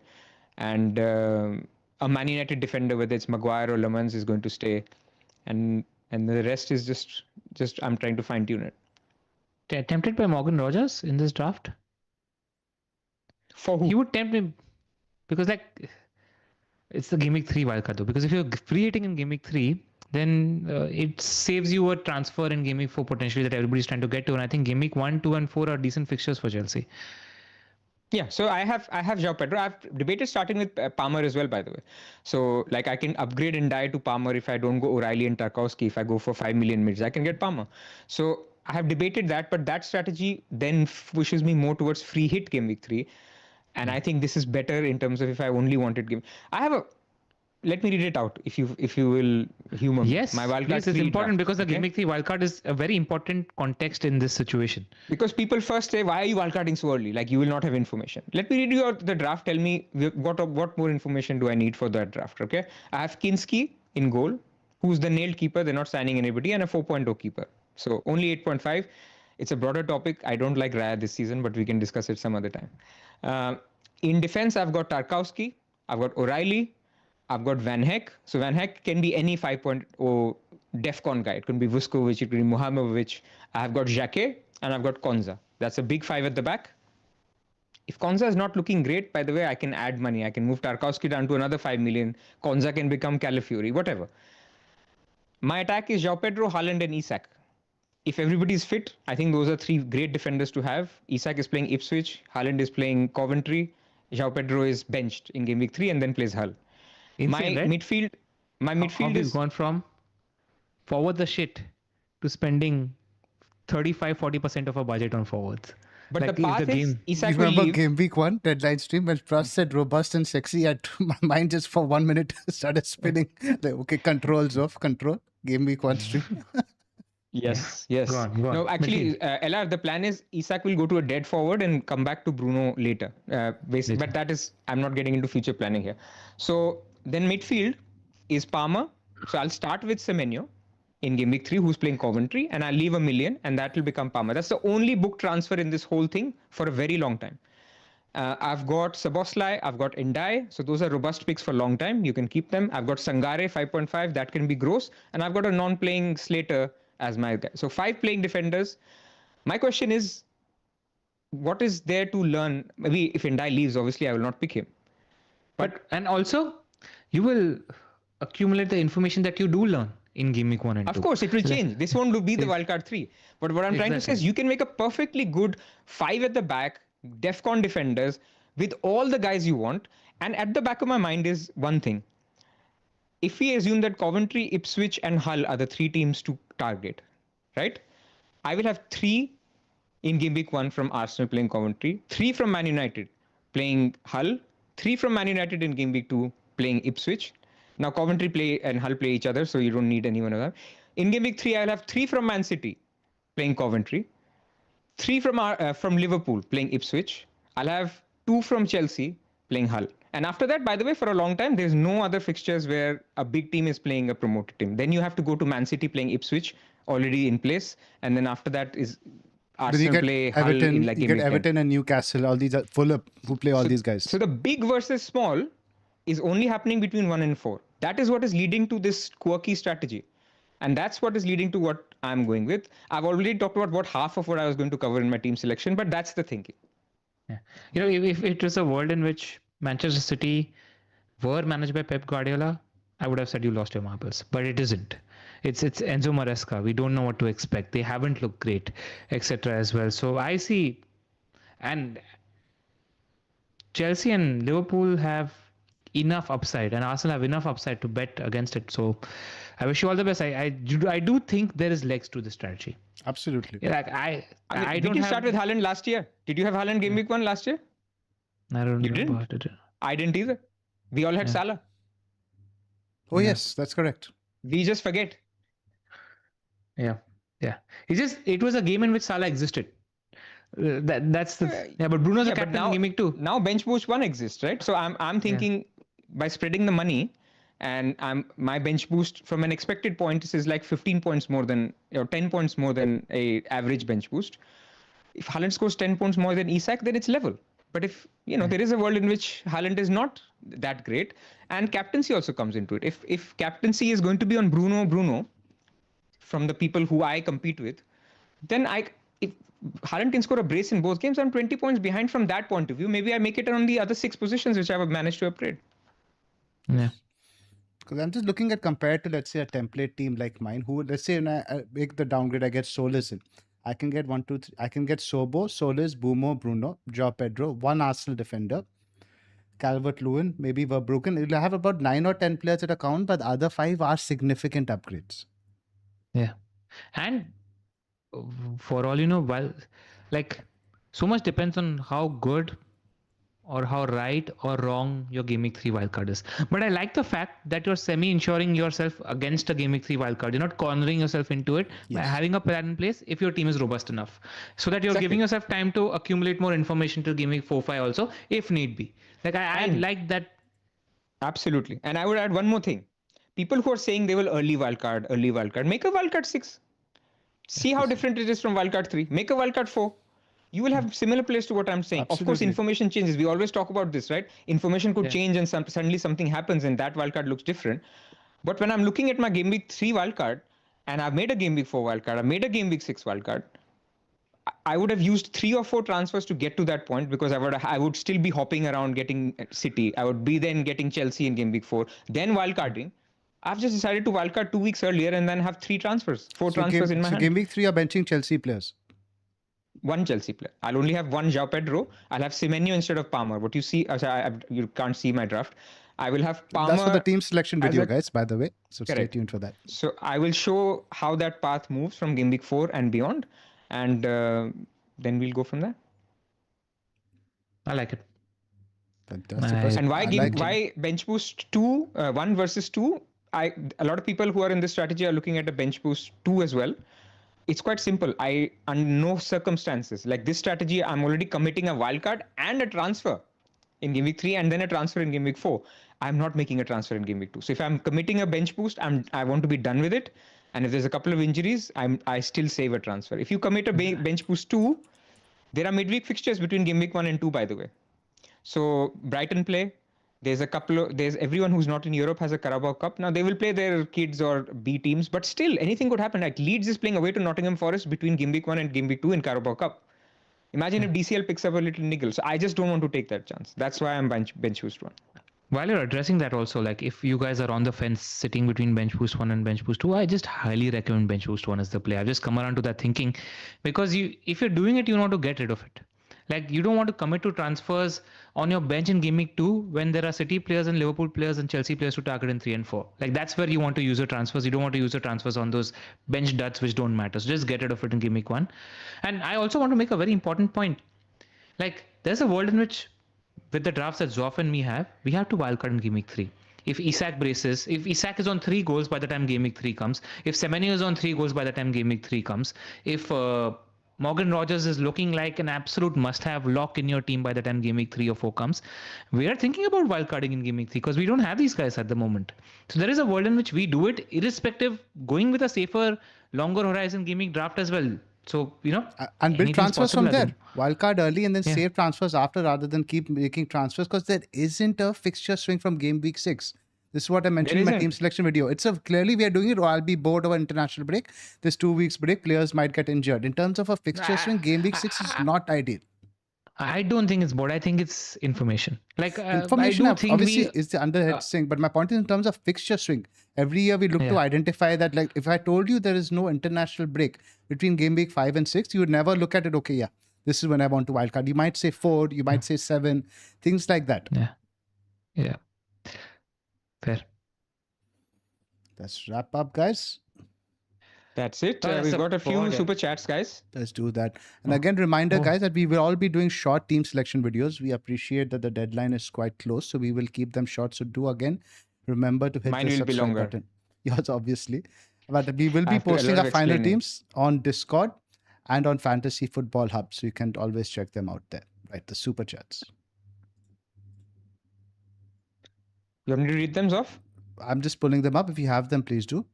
Okay, let's start with, firstly, Devan Krupani has joined as a marquee member. So, by the way, you can do this on YouTube. It's already, Sayak is asking, is it possible to subscribe to your Patreon from India? Yes, you can subscribe to the Patreon from India. Same link. But if you prefer YouTube, then you can do that as well, straight through YouTube and become a member. But then you miss out on the offer. So it's better if you, because the offer is only on the Patreon, right? Correct. So it's up to you if you want to do either. But it's better if you choose YouTube. And thank you very much. And the benefits are same, whichever way you subscribe or join or become a member. Well, not really, because Patreon, we can obviously publish content more seamlessly. I can't always integrate that into YouTube, like the quips we do, like midweek musings we do. In terms of the ad-free audio podcast we do. Discord is completely common, but in terms of the additional content we do, it's much easier for me to publish that on Patreon rather than on YouTube. YouTube isn't that friendly. Right. Thoughts on Sar versus Ndai versus Lefe versus Odegaard? I think there's a whole section. I think this came before we talked about the midfielders. We already talked about it. I like Sar from Game Week 3 a lot, by the way. That one I didn't note in my wildcard because people will go know who's Sar, because Mateta could leave. If he's 6.5 penalty taker for Crystal Palace, and the fixtures are amazing from Game Week 3 onwards. There's lots to learn, but I like Sar, but not from Game Week 1, I think. Ndai, Lefe, Odegaard, I think consensus was Ndai. Lefe is very good if you're on a Game Week 4 wildcard, for example. His first 3 are very good, but then you have to almost commit to that or commit to using a transfer there. Haaland and Gross cost 20 million. Palmer and Isak cost less than that. Thoughts? Well, that's what I was trying to achieve with the team. I guess it all depends on your playing style also, what you want from an FPL asset and what you enjoy as an FPL manager. Obviously, the latter is the riskier option. Yeah. And money isn't everything. Yeah. There's a world in which Rodgers is just a better pick than Palmer. So money isn't everything. That's a bit of an unknown, absolutely, with Palmer. Again, we are talking to Palmer's biggest fanboy over here. And if he's telling you that, you should pay attention. The two bit of unknown quantities under old, again, Haaland obviously is under a new manager. But there's a bit more of stability in that team versus Liverpool and Chelsea. There's just been so many changes. There isn't stability, though, Zoph. There's a completely new midfield. They've lost I know, Rodri, but so it's Erling Haaland, man. Erling Haaland is still different in that sense in terms of I still feel it's a much more settled team than we have at Liverpool and at Chelsea. In terms of Doku being also out is a factor, right? So it is a new midfield and a good left field. Yeah. I just trust the quality of players that are there a lot already at City. Yeah. But of course, they have lost good players. It's worth noting that this team was, in the second half of the season, the third best team in the league. Not even the first or the second best team in the league. So it's worth noting. It's worth paying attention to that. There is dissonance in the team that wasn't the best team in the league in the second half of the season. And there's also captaincy that comes into it. We're not going to captain Haaland in any of the first 3 weeks. It makes more sense to go for that. And we pretty much agree that there is... First two, I guess. We very much agree. By the way, Isak is a decent captaincy option for Game Week 3, but that's a separate conversation for our Game Week 2 pod. But there is I completely lost my point. It's fine. Forget it. No problem, buddy. I'm saying, there's no argument to the fact that even if you're going without Haaland, there's just a great backup captaincy option who might just be better than Haaland for the first 2 weeks of the season. Like nobody can deny that fact. You got the next one, Pras? Yeah, so Pulkit Chabra, who's a long-time member, thank you, Pulkit. He's just saying, hi guys, hope you're all doing well. FPL is back. I'll appeal to people to come join the most fun Patreon group. Lots of info, subscribe as well. Thank you, Pulkit. Thanks very much. Thank you so much for that, Pulkit. Nilesh Kapoor says, how do new shiny toy theory apply to new managers? I was actually thinking about this. Everybody's bouncing new manager bounce. We've forgotten about new manager bounces. Like Liverpool is playing 5 new managers in the first 5 weeks. 6. Is that good or bad? First 6 5 or new 6. managers. I think that's good from an attacking perspective. Yes. Haaland is playing 2 new managers in the first 2, and Coventry obviously is promoted. Like everybody is playing new managers, but we are all now saying that is. I think it'll be fun bad. from a viewing experience and from an FPL experience, considering how dull the last season was. I'm looking forward to it for this reason, mostly because I feel we'll learn a lot more. None of us are tacticos. We are still going to be paying attention to where's this guy moving off the ball, who's this guy covering him, stuff like that. So it feels like more of a learning experience this time. I was talking to Mark Critchley. He made a very good point with regards to this as well. He's like, it could still just be set piece FC League because yes, there are a lot of new managers, but it's a lot of same faces and new clubs as well. So you know what you're going to get from Maresca, you know what you're going to get from Glasner, you know what you're going to get from Iraola. So even that aspect is there. It's not like there's a lot of so there's not a manager turnover. New managers are not as many. They're new managers at new clubs. Fair enough. I think only 4 or 5 guys that are completely new. Yeah. Thoughts on Lefay? This is from Ryan Daniel. Thoughts on Lefay from Sunderland as a 6 million option? I think we talked about him.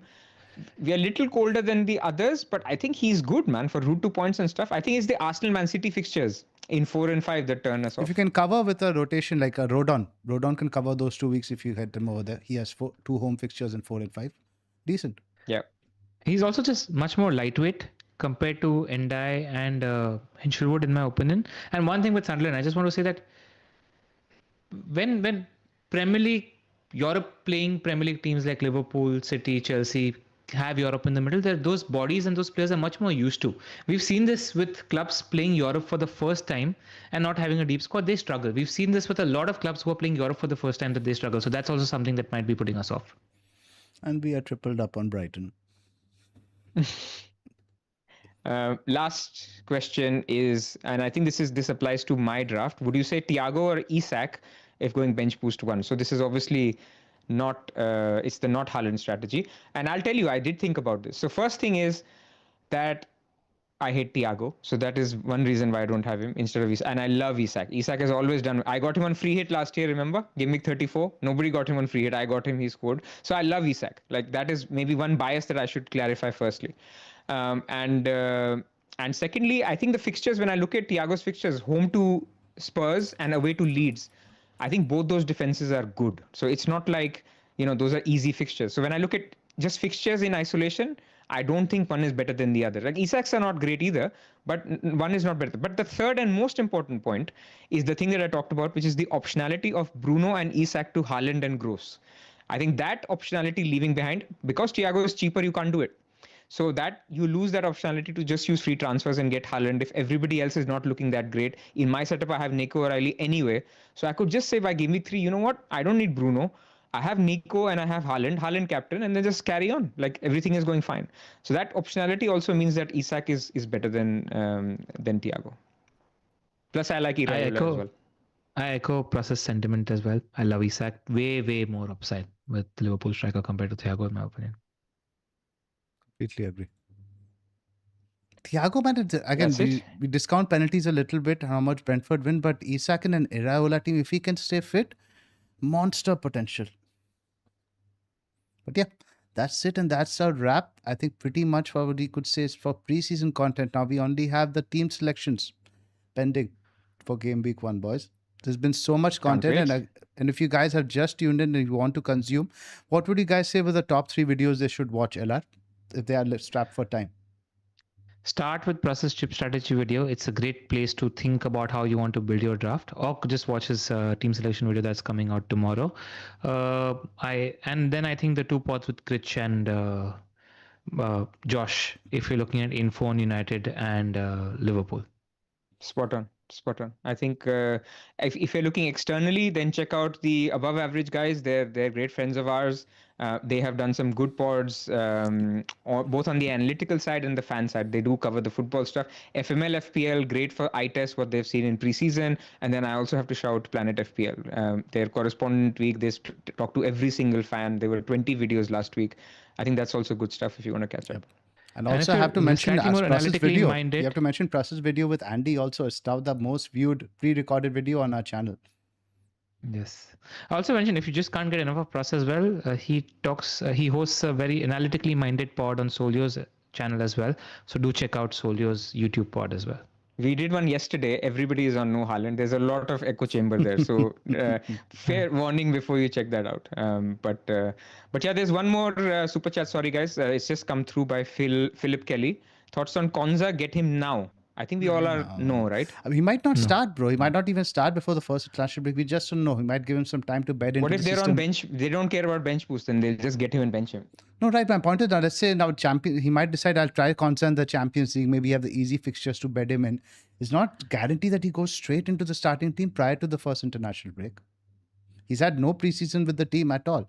Or preseason by himself, but even he's of 28 fitness. years old. He's I coming to completely start. agree, but it's still a system he has to be a part of.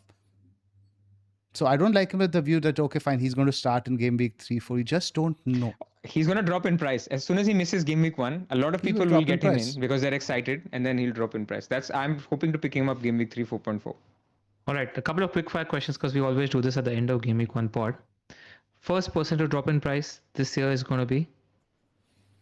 It has to be a little bit highly owned also, right? So to really drop in price. Soboslai. Erling Haaland. Bran and Mbumo.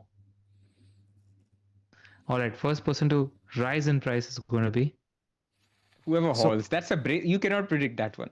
No, but Any we have to random go. kid Let's can think about score. just by the vibe on this podcast, I'm going to say Solis. Solace for me too. It has to be a DEFCON defender who's going to DEFCON and clean sheet in game week 1. So and score let's go 17 pointer. Jeremy Jacquet.